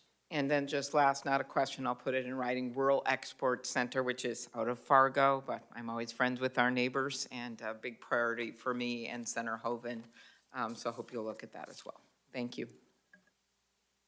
Thank you. Senator Young. Welcome all. Dr. Jacobs, my colleagues have talked about the benefits emerging technologies can provide. For instance, how quantum computing can better track and predict the movements of severe weather patterns, how AI may predict when another event may occur, and other applications. I'm working on reintroduction of several bills with my colleagues, and the impetus is advancing our technological leadership and capabilities in emerging technologies. Outside of what's been discussed here already, what other benefits do these emerging technologies promise to deliver? And how do you plan to work across the department and other executive agencies as applicable to make sure these deliverables are recognized? Thank you for the question, Senator. So one of the things that we haven't talked about today that I think is really fascinating and I would love to be a focus is edge computing. And I say that because as the satellites on orbit become more sophisticated and the sensors have higher resolution data, the files become larger. And downlinking those files takes time. Moving that data takes time. And weather is a very time-sensitive capability to do these forecasts. So we have to get the data as fast as we can. And to the extent that it's possible to do edge computing on orbit to process that data before it's downlinked, I think would be a huge step forward. What do you anticipate needs to be done in this area? Do we need to assemble kind of a strategy to, or a broader effort? I'll let you explain or unpack for us what needs to be done. I think some of this can be tested on the ground. I also think that there's a lot of capabilities that have been developed on the classified intel side where the data itself might be classified, but the process of compressing or sending the data might not be. So to repurpose those on the civil side would be an interesting thing I would like to work on. Would you work with me on that priority? Absolutely. Should you be confirmed? Okay, great. I'm a member of the Intelligence Committee as well as the Commerce Committee, so there may be some synergies there. Thank you. Continuing with you, Doctor, I'd like to turn to IUU fishing. Illegal, unreported, and unregulated fishing, or IUU fishing, isn't just an environmental issue, though it is, of course, that. It also undermines our economic security and our national security. It affects American fishermen, especially in the Gulf of America, who are often competing with illegally operating Mexican fishing vessels. In addition, we have to contend with a broader pattern of illegal maritime activities by state and non-state actors from the People's Republic of China and Russia. They continue to engage in unregulated fishing that will impact our allies and the rest of us in a negative way.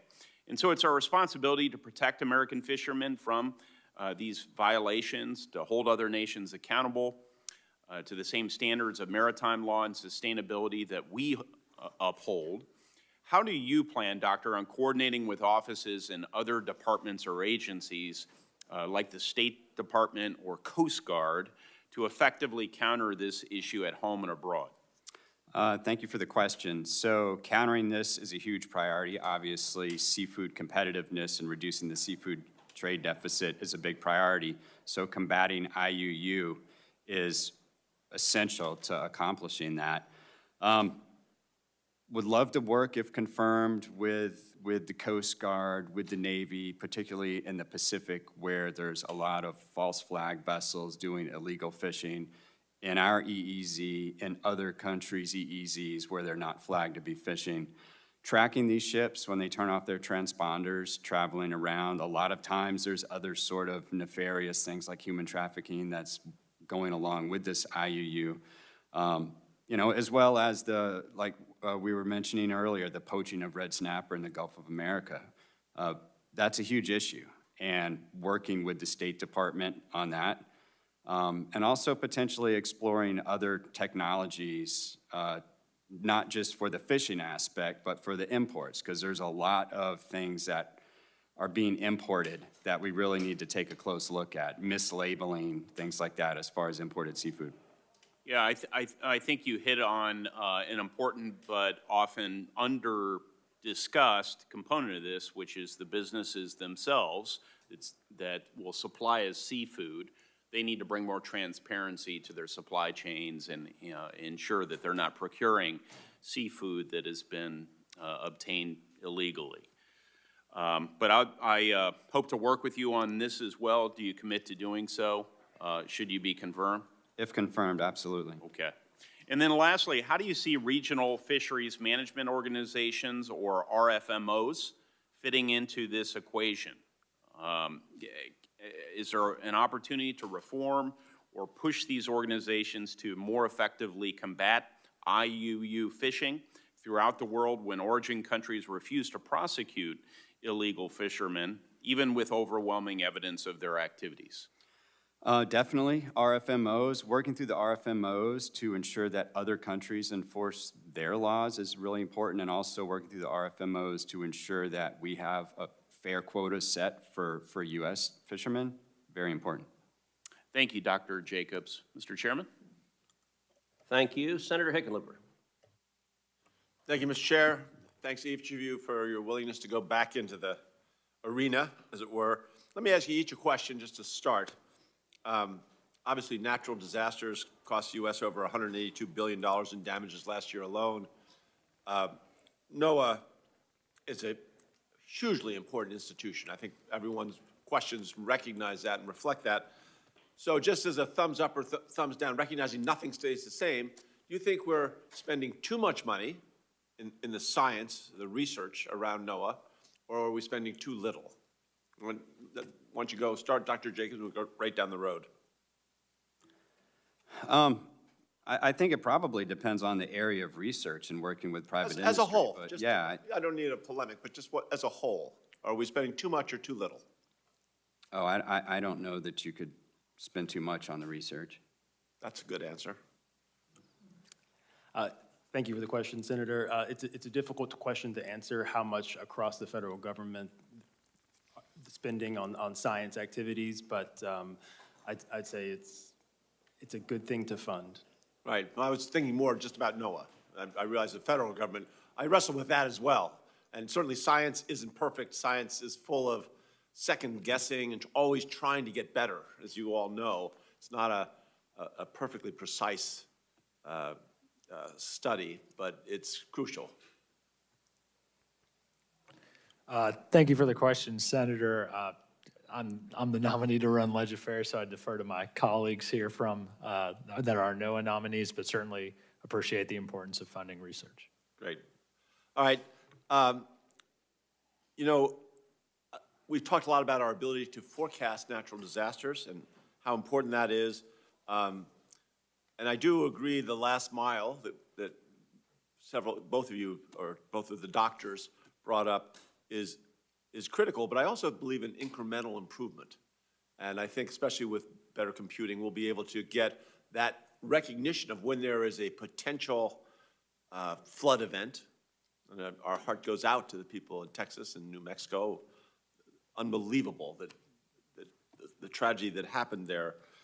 But 4 hours more, even with our not insufficient last mile, how do we get information to those groups in time?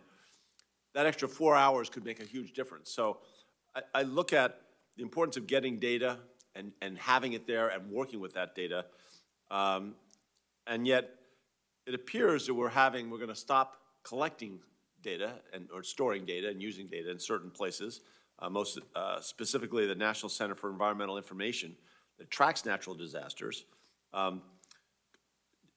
Is that something that you, Dr. Jacobs, are concerned about? Are you willing to commit to restoring and updating NOAA's database? Because to me, that's the foundation that so much of your work is built upon.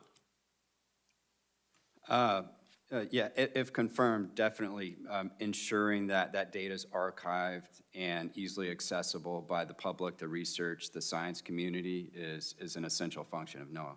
Right, and at some point we'll get to, in terms of predicting disasters, be able to incorporate soil moisture, soil conditions, I mean, all these other variables that have such a powerful effect. And Ms. Jordan, again, obviously, NOAA's invested in satellites, delicate instruments to measure ecosystems of all types, to forecast weather, issue warnings. In terms of the satellites, do you have concerns about the recent efforts to limit the costs around that collection of data and making sure that the recent announcement, the Defense Meteorological Satellite Program is going to terminate data collection and the sharing of that data later this month? That's you, Dr. Jacobs. Sorry. Oh. I was just asking about the Defense Meteorological. Yeah, so DMSP for decades has been a really important program. It's my understanding that the funding for this was terminated back in 2015, but the atmospheric science community has had the benefit of these sensors that have lasted well beyond their lifespan. And there's a couple of ways to backfill this. So first of all, the sounding data, there are other instruments that NOAA operates from AMSUA, ATMS.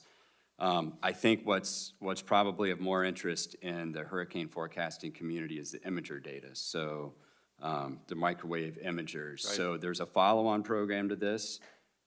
It's my understanding, and again, I'm not in the agency yet, but I still know a lot of this because I work with the community.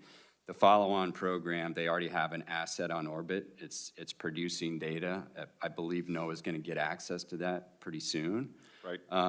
I also think that there's potentially other capabilities out there. So there's, like, the European Space Agency has some of these assets as well. Great. So data sharing. So yeah, it's extremely important. Appreciate that, and I'm out of time, but I do want to, I won't be able to come back for a second round of questions, but I'm going to submit in writing some of the questions about the cooperative institutes that you guys all work with that I think are so important. We have a couple, Colorado State University, University of Colorado, where you've got the institutions and graduate students and PhDs all working together, kind of helping you expand your effort.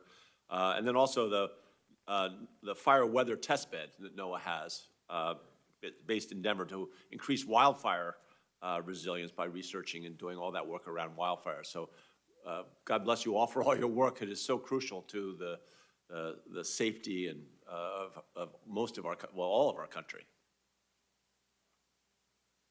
I yield back to the chair. Thank you. Senator Fetterman.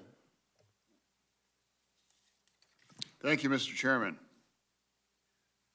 Hello, Dr. Jacobs. Hi. I'm from Pennsylvania, and I'm sure you're familiar with Lake Erie. You know, I love Erie. Erie's a very special part of my state, and now for me, Lake Erie is such incredibly important economic engine and major cultural amenity for Pennsylvania. Tourism in Erie brings in over $1.2 billion and supports more than 15,000 jobs. And now, for me, the tourism, it's driven because of the beauty. If anyone in the room's ever been to Presque Island, and it's one of the most remarkable parks in the country. And I'm not saying that as just a booster. I'm saying that it actually is true. And my family swims in Lake Erie, so we have a lot of skin in that game too. So protecting and making Erie more and more clean and pure. So for me, the NOAA's Office of National Marine Sanctuaries is working to designate Lake Erie as a national marine sanctuary. And of course, I fully support that, and know people that live in Erie support that. And today I was just asking to see if you support that or would like to commit or work with my office to see this happen quickly. If confirmed, I'd love to work with you and your office on that. That's wonderful. And then now, some people, maybe my colleagues, may not be aware of lake effect snow. So I'm an amateur. So I would describe it as when colder air sweeps over warmer water of Lake Erie, and that can drop 3 feet of snow really in a short amount of time. Is that inaccurate? Your science is correct. Yeah. It's heat flux driven. Yeah. So for me, and now if you live in Erie, 18 inches doesn't even make the news, really. Rarely. And that's I mean, I live in Pittsburgh. We don't even. It's so different. It's very, very specific to that region because of lake effect snow. And if you're from Arizona, you're like, have no idea what that means. but I remember there was one Christmas time that I think 55 inches dumped on Erie quickly in about 24 to 36 hours. So of course, NOAA is very important. So for me, and it's been brought to my attention that the National Weather Service that oversees Erie doesn't have a meteorologist. And I believe that. So for me, even if it's like a part-time thing, I think it's reasonable when you can have 3 feet of snow from those things. So I'm just seeing perhaps, I support having a meteorologist, even part-time from a savings perspective for there. So just if you have any thoughts. I don't know the exact staffing levels at your office, but I'll definitely get back to you on the numbers. And if confirmed, I definitely commit to making sure it's staffed up. Yeah, great. That's great. And I yield. Okay, thank you. Thank you. Senator Markey. Thank you, Mr. Chairman. For decades, NOAA has collected and made public information on how many extreme weather-related disasters caused by more than $1 billion worth of damage. In the 1980s, the U.S. experienced a weather or climate disaster that caused more than $1 billion in damage every 4 months, on average. Now, in our climate change era, our communities are hit by a disaster of that magnitude on average by every 3 weeks. So, Dr. Jacobs, I appreciated our conversation on this yesterday. Do you stand by your statement that you made to me yesterday that NOAA's data on billion-dollar disasters should be made available to the public? So the data that NOAA collects to produce that, yes, I think that's a really important thing. No, thank you. And that's great to hear. Back in May, the Trump administration announced that it was going to start burying that information and stop informing the public about the cost of weather disasters. And I appreciate your commitment. The administration is fighting disasters the only way they know how, by denying they even exist. And the only problem solved by burying weather data is the Trump administration's PR problem. But that's all that's buried. The actual information should be out there so the public can see how much worse these storms are as each decade is unfolding. So, Dr. Jacobs, do you think that climate-focused research, data, and grant programs are relevant to NOAA's mission to understand the health of coastal and marine resources and predict marine environments? Well, weather, water, and climate is essential to NOAA's mission. It's a fundamental part of it. And so data along the coastline obviously is critical to that. So I'm glad that we agree on that. So do you support the efforts to collect and understand regional climate data, which is so important for developing the forecast that our farmers and other small business owners use to make decisions every single day? Well, essentially, all data is regional at some level. Right, I know that, but do you agree that there should be a continuation of the collection of the data? Collecting of data, observations is a core essential to NOAA's mission.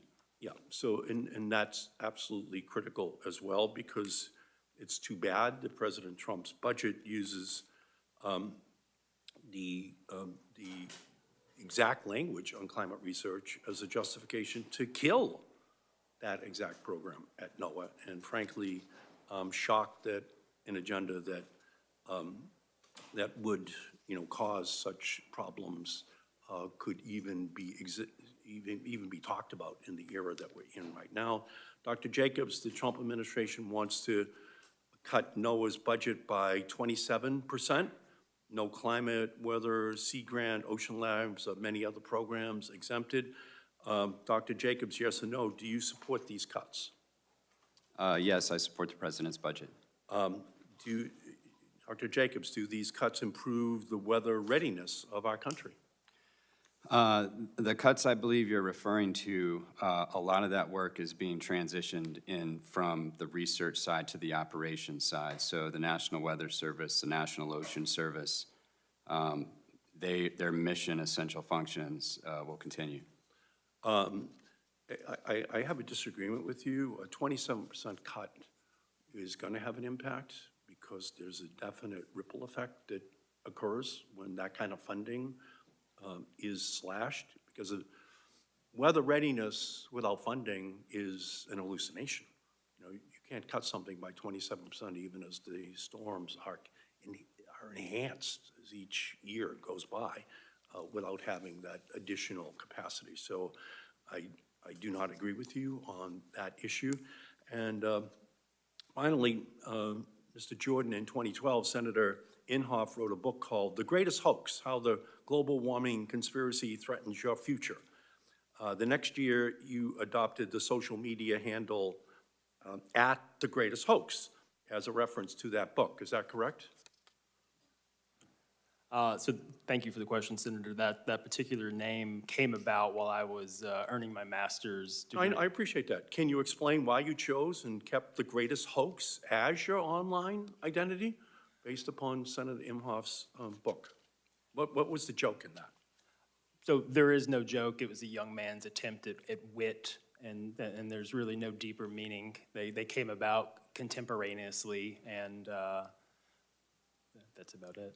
No, I appreciate that. But if you want to be a comedian, you should maybe go to open mic night at the local club, because this is serious business, and The Greatest Hoax is not in any way a joke. It's an attempt to undermine legitimate climate science, undermine those who lead on weather, those who lead on protecting our oceans. So it just says to me that all the rest of us have to get more serious if The Greatest Hoax is your handle, because that is not where our country should be. Thank you, Mr. Chairman. Thank you. Senator Baldwin. Thank you, Mr. Chairman. And Mr. Chairman, if I may, I wanted to start by taking a moment of personal privilege to say I heard your remarks about your visit to Camp Mystic, and they were heartfelt, closing with the Hunt store, which is now Hunt Strong. I just want to let you know that our prayers, my prayers, go out to all the folks impacted by the tragedy in Kerr County and throughout Central Texas. And may I say, I should have led with that as well. I heard your comments, brilliant and heartfelt. Thank you. Dr. Jacobs, Wisconsin feels the impact of increasingly severe weather events like flooding, tornadoes, and drought. And NOAA weather and satellite services are more important now than ever. In particular, farmers in Wisconsin depend upon the agency's data to decide when to plant. And our shipping and fishing industries rely on it to plan safe routes and travel schedules. NOAA data is vital for the safety and economic security across the Midwest and the Great Lakes region. So if confirmed, will you commit to reversing the gutting of NOAA's weather resources by restoring satellite services and staffing in particular?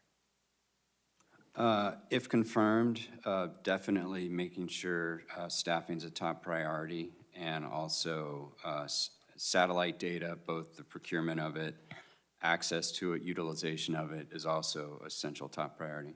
Thank you. And thank you for our meeting prior to this hearing today. I wanted to put on the record something we talked about. So if confirmed, will you ensure that high-quality weather and climate data remains both freely and publicly accessible to everyone that relies on it? Thank you for the question. Yes, if confirmed, it's my belief that this data should be readily accessible by the public.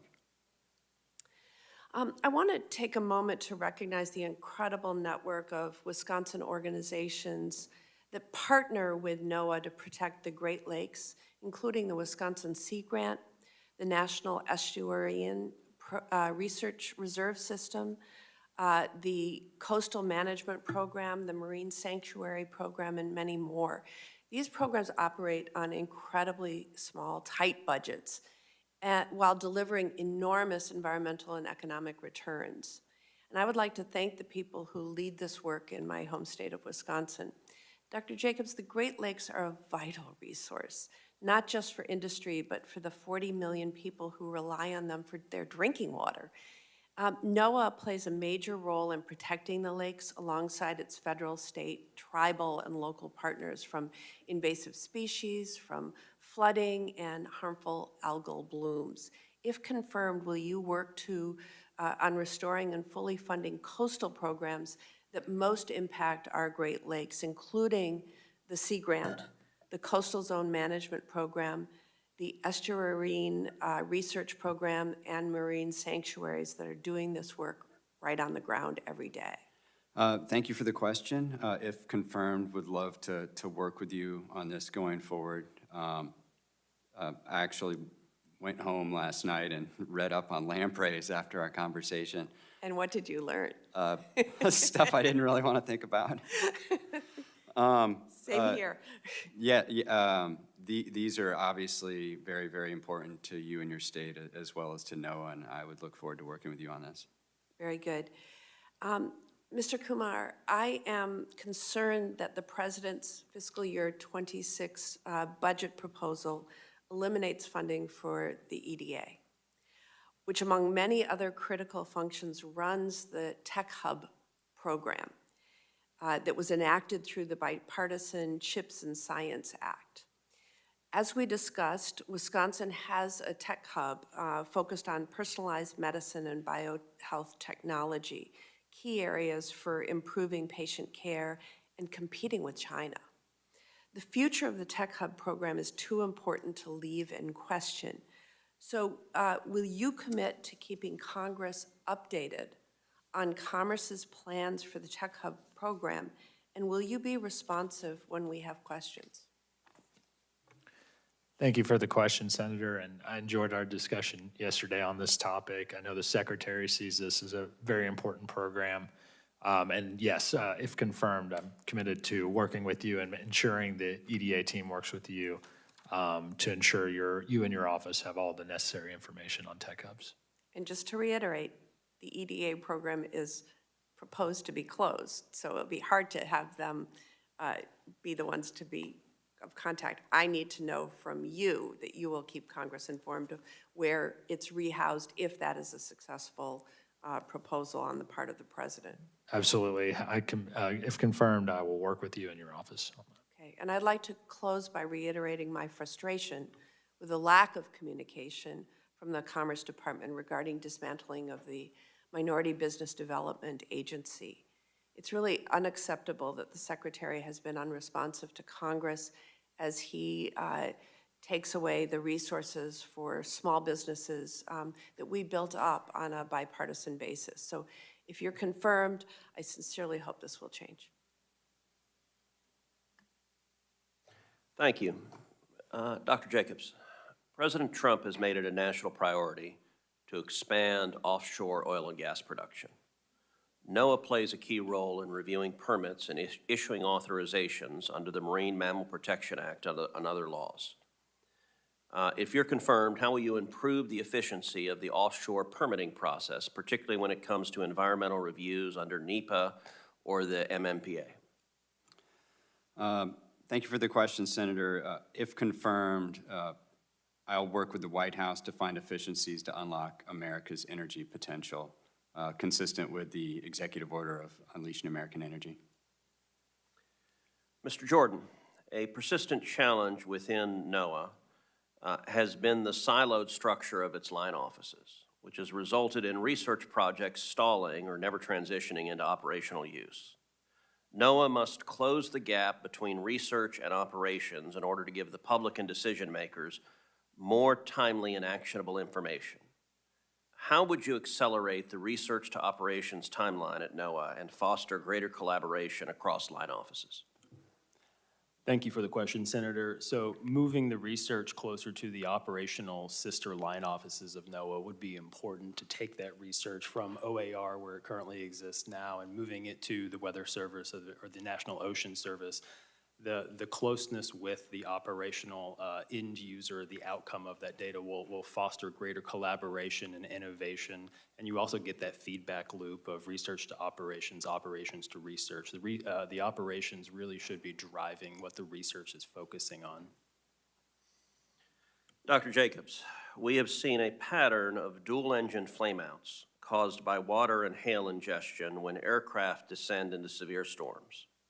Unlike commercial jets, NOAA's hurricane hunters use turboprops, which are less vulnerable because they do not pull water directly into the engines.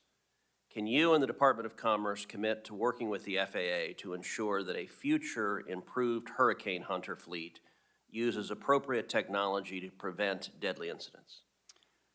Thank you for the question, Senator. I spent many years in the aviation industry. The turboprops operate differently.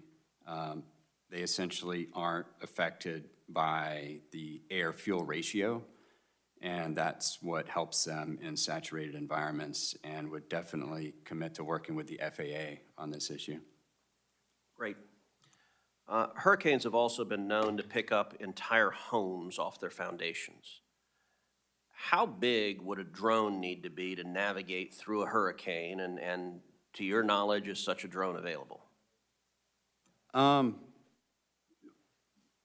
Well, I think, well, thank you for the question. There's probably two capabilities. One would be flying against the wind and one flying with the wind. So for the last couple of years, one of the things that NOAA's been doing is deploying small drones inside of the hurricane to fly around, but they're a foot or two long. There's other potential opportunities to fly above the hurricane and deploy things through the hurricane. I think it's to be determined if we can actually fly one through the hurricane, but I have been in conversations with a couple of companies that are interested in potentially testing some capabilities. And in your judgment, what are the benefits of artificial intelligence for improving weather forecasting? The primary benefit, in my opinion, is computational efficiency. Even if the artificial intelligence can't do something better, if it can do it faster and more efficiently, I think it's worth using. Okay. Senator Sullivan. Thank you, Mr. Chairman. Mr. Jacobs, looking forward to meeting with you. And I've missed a lot of the hearing because we're marking up the defense bill, but I want to look forward to working with you, particularly on NOAA's jobs. In my state, in Alaska, NOAA does really, really important work and I've appreciated the Trump administration's executive order on restoring American seafood competitiveness. You know, and I talked to Secretary Lutnick about this, our fishermen often get the raw end of the deal, right? If you're like a farmer, a high-tech Silicon Valley guy, or a Wall Street guy, the American government takes care of you, right? If you're, and you know, those are all important, particularly our farmers, nothing against them.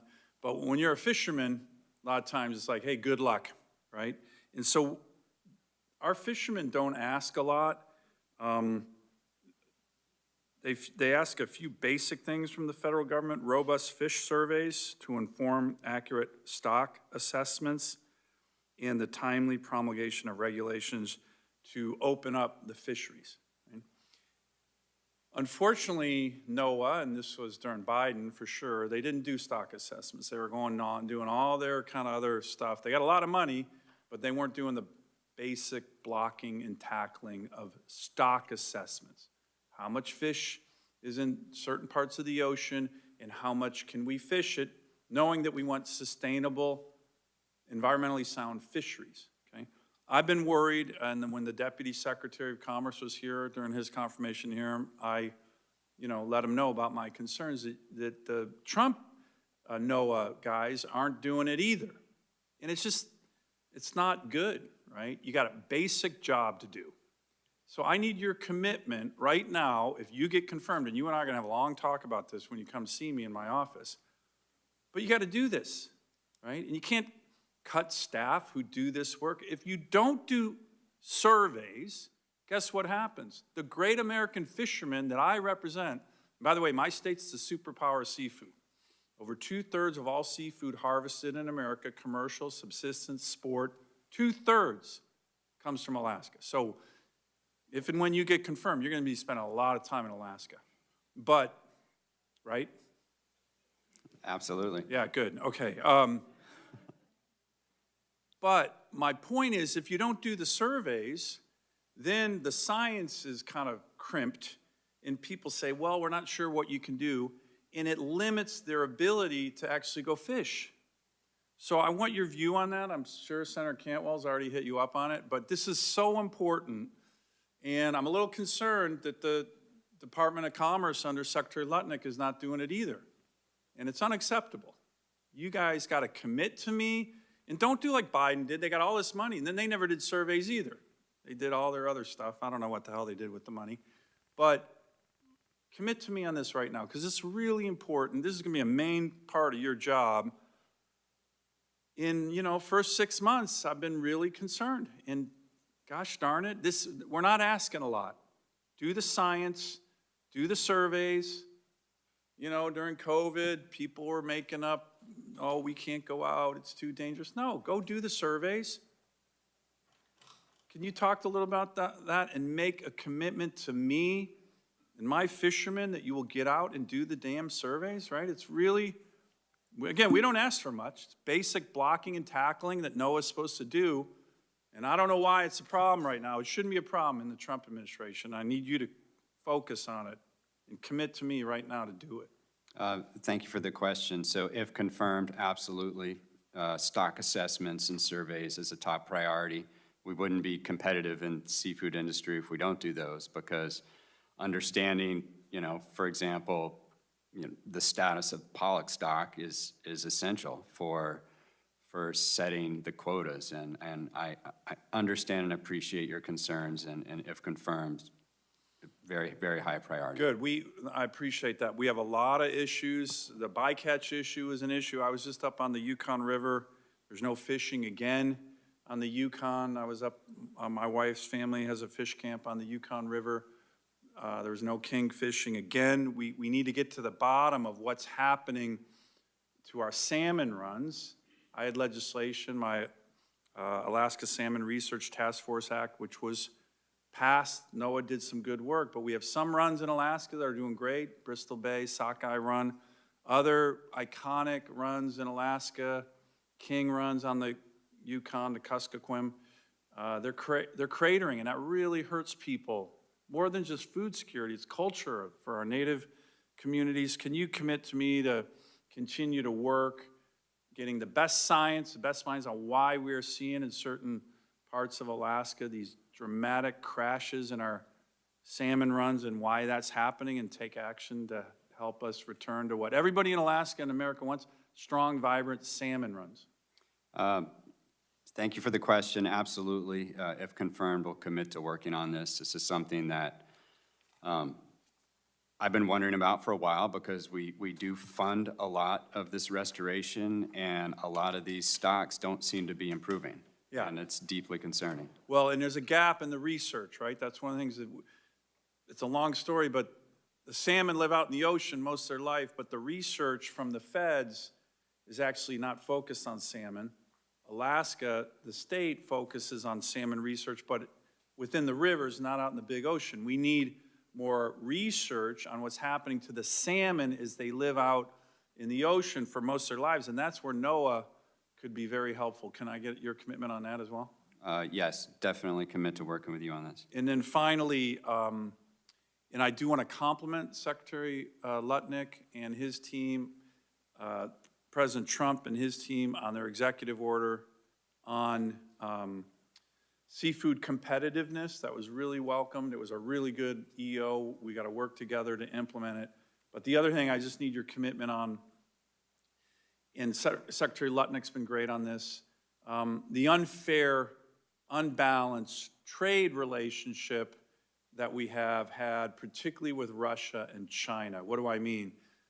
Russia banned the importation of American seafood in 2014.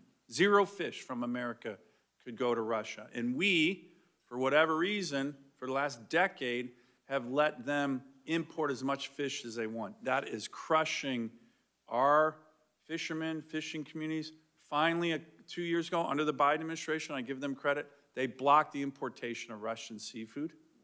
Then the Russians sent it to China to have it laundered in China, and we closed that loophole, right? And the Trump administration, to their credit, has been really good about keeping that ban on the importation of Russian seafood, regardless of where they send it for secondary head gutting and filleting.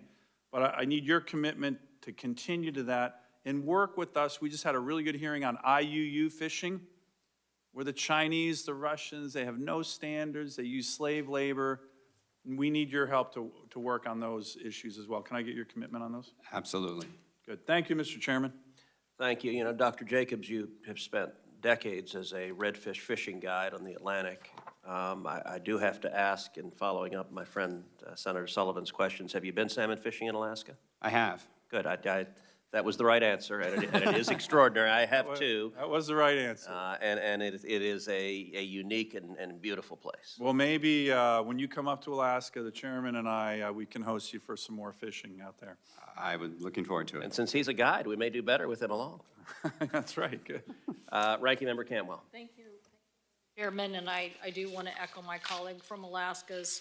I did, you're right, bring it up in my earlier questioning about stock assessments, but I want to echo again, you know, it's, you know, our industries are just chasing a never-ending, you know, go-around, right? But it all starts with stock assessments as a really basic information, and then making sure that we play a more aggressive role internationally to stop the Russians and Chinese for collaborating and impacting our fisheries. So very much appreciate your you know, comments on that. So I'd like to follow on with, do you think we should have a NOAA Organic Act? Would that help in persevering and preserving stock assessments in a more robust way? I thank you for the question. I believe NOAA's long overdue to have its mission authorized in statute, so very much support. Great, thank you. Do you support the reauthorization? Do you support the Weather Act reauthorization? Yes. Okay. Do you support replacing a Northwest, the lab, the Northwest Fisheries Science Center? When Senator Sullivan was talking about all of these issues, I remember the whole Canadian, you know, threat to salmon and all the work that we do at that NOAA facility in Seattle. Do we need to replace that or make sure it still exists? If I remember correctly, this was an issue when I was at NOAA last time, and it was something we were working on, and I believe there was discussion of potentially working with the university Yep, or something. yep. Would- I think it just needs to take the final step, so I just Yeah, want to make sure I you're- would love to work with you on that Okay, if confirmed. great. Do you support tribal government consultation? I do. Great. I do think that's something that, is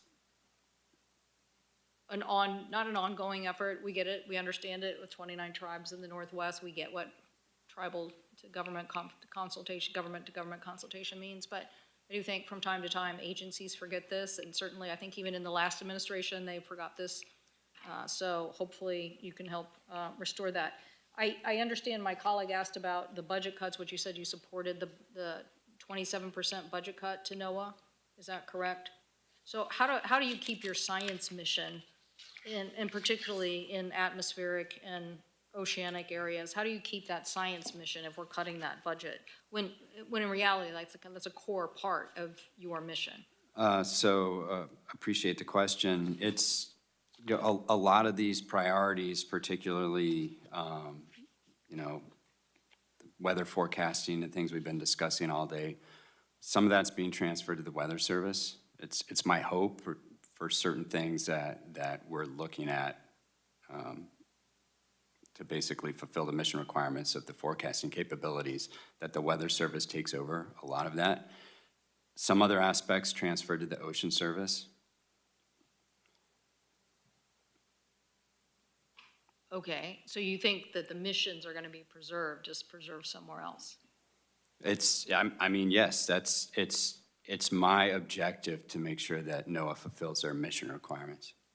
Great, I'm glad you said that, and we had a discussion earlier where you were saying, no, these people need to be on the ground. You can't replace people on the ground, so you have to have people that are implementing, understanding the local regional dynamic on weather, and also implementing an action plan, basically getting first responders, everybody to help and implement that based off that data. So very much appreciate that answer. But in this, it just reminds me, Boeing said, well, we're gonna get rid of all these safety inspectors. We're gonna get rid of like 300 safety inspectors. Why? Because that was their main job, and we can just self-certify our work. Well, that didn't turn out very well because they missed a lot. Because it turned out that those safety people actually were doing something really critically important. In fact, they tried to automate parts of it, and that turned out to be a disaster, and so they changed it.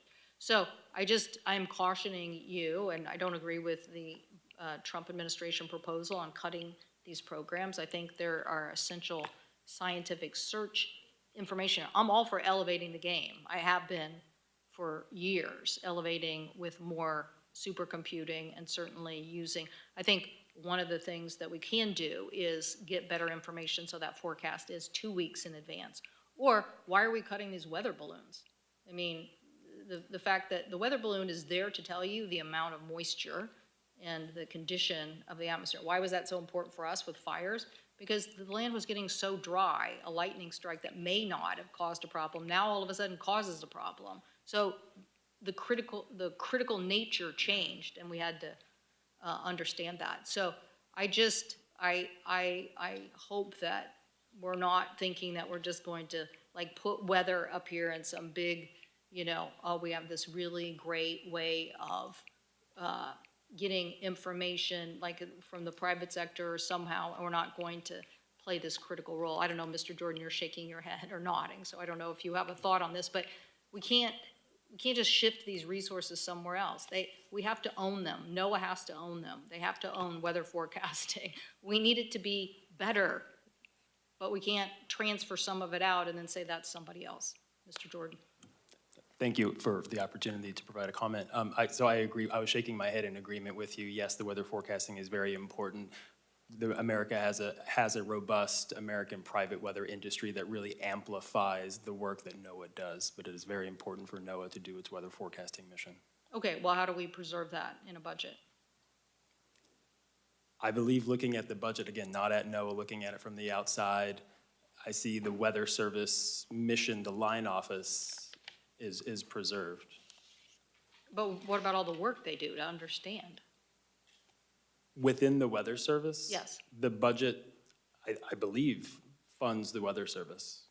Okay, So I'm talking about the R&D office of the Oceanic and that research group. Understood, sorry for the Okay. confusion. And as Dr. Jacobs said, looking at the budget again, not having the conversations with the folks inside about what's happening, but it looks like the transition of some of that work is happening from OAR to the Weather Service. Yeah, I think this is where we're probably in, because that office, the Weather Research Office, is eliminated. So I think what we should do is, I've heard what Dr. Jacobs has said. Look, I think we want to get a clear understanding of this. I think we're in a disagreement on this. I think we like this office, so I don't think we want it to be zeroed out. We think it's the key to NOAA doing its job overall. And, you know, as people talk about killing hurricane hunters, is that correct? Killing hurricane hunters. These are the people that fly into the hurricanes to give us all the information. Why would we kill that? Why would we kill that? So let's get a framework here, and we'll follow up with some questions to both of you on this entire regime and how you think it's going to work. But and I get you're nominees by this administration, so you're going to generally agree with their budget. We disagree with it. But I think more importantly, let's look at these programs that are going to be cut and have an understanding from you, at least, about what you think and how that responsibility is going to get served. Because without it being served, I have serious concerns about our ability to do the job that NOAA's requested to do on forecasting. Thank you, Mr. Chairman. Thank you, Senator Cantwell. Dr. Jacobs, Mr. Jordan, Mr. Kumar, my final question is required of all nominees. If confirmed, do you pledge to work collaboratively with this committee to provide thorough and timely responses to the committee's requests and to appear before the committee when requested? Yes. Yes. Yes. Thank you.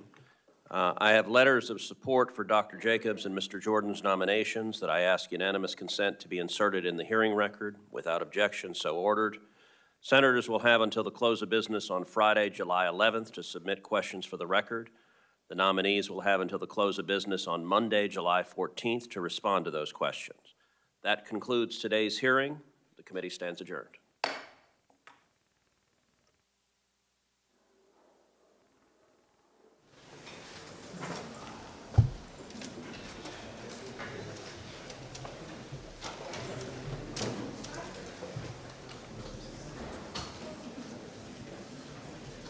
Hi, Taylor. Congratulations.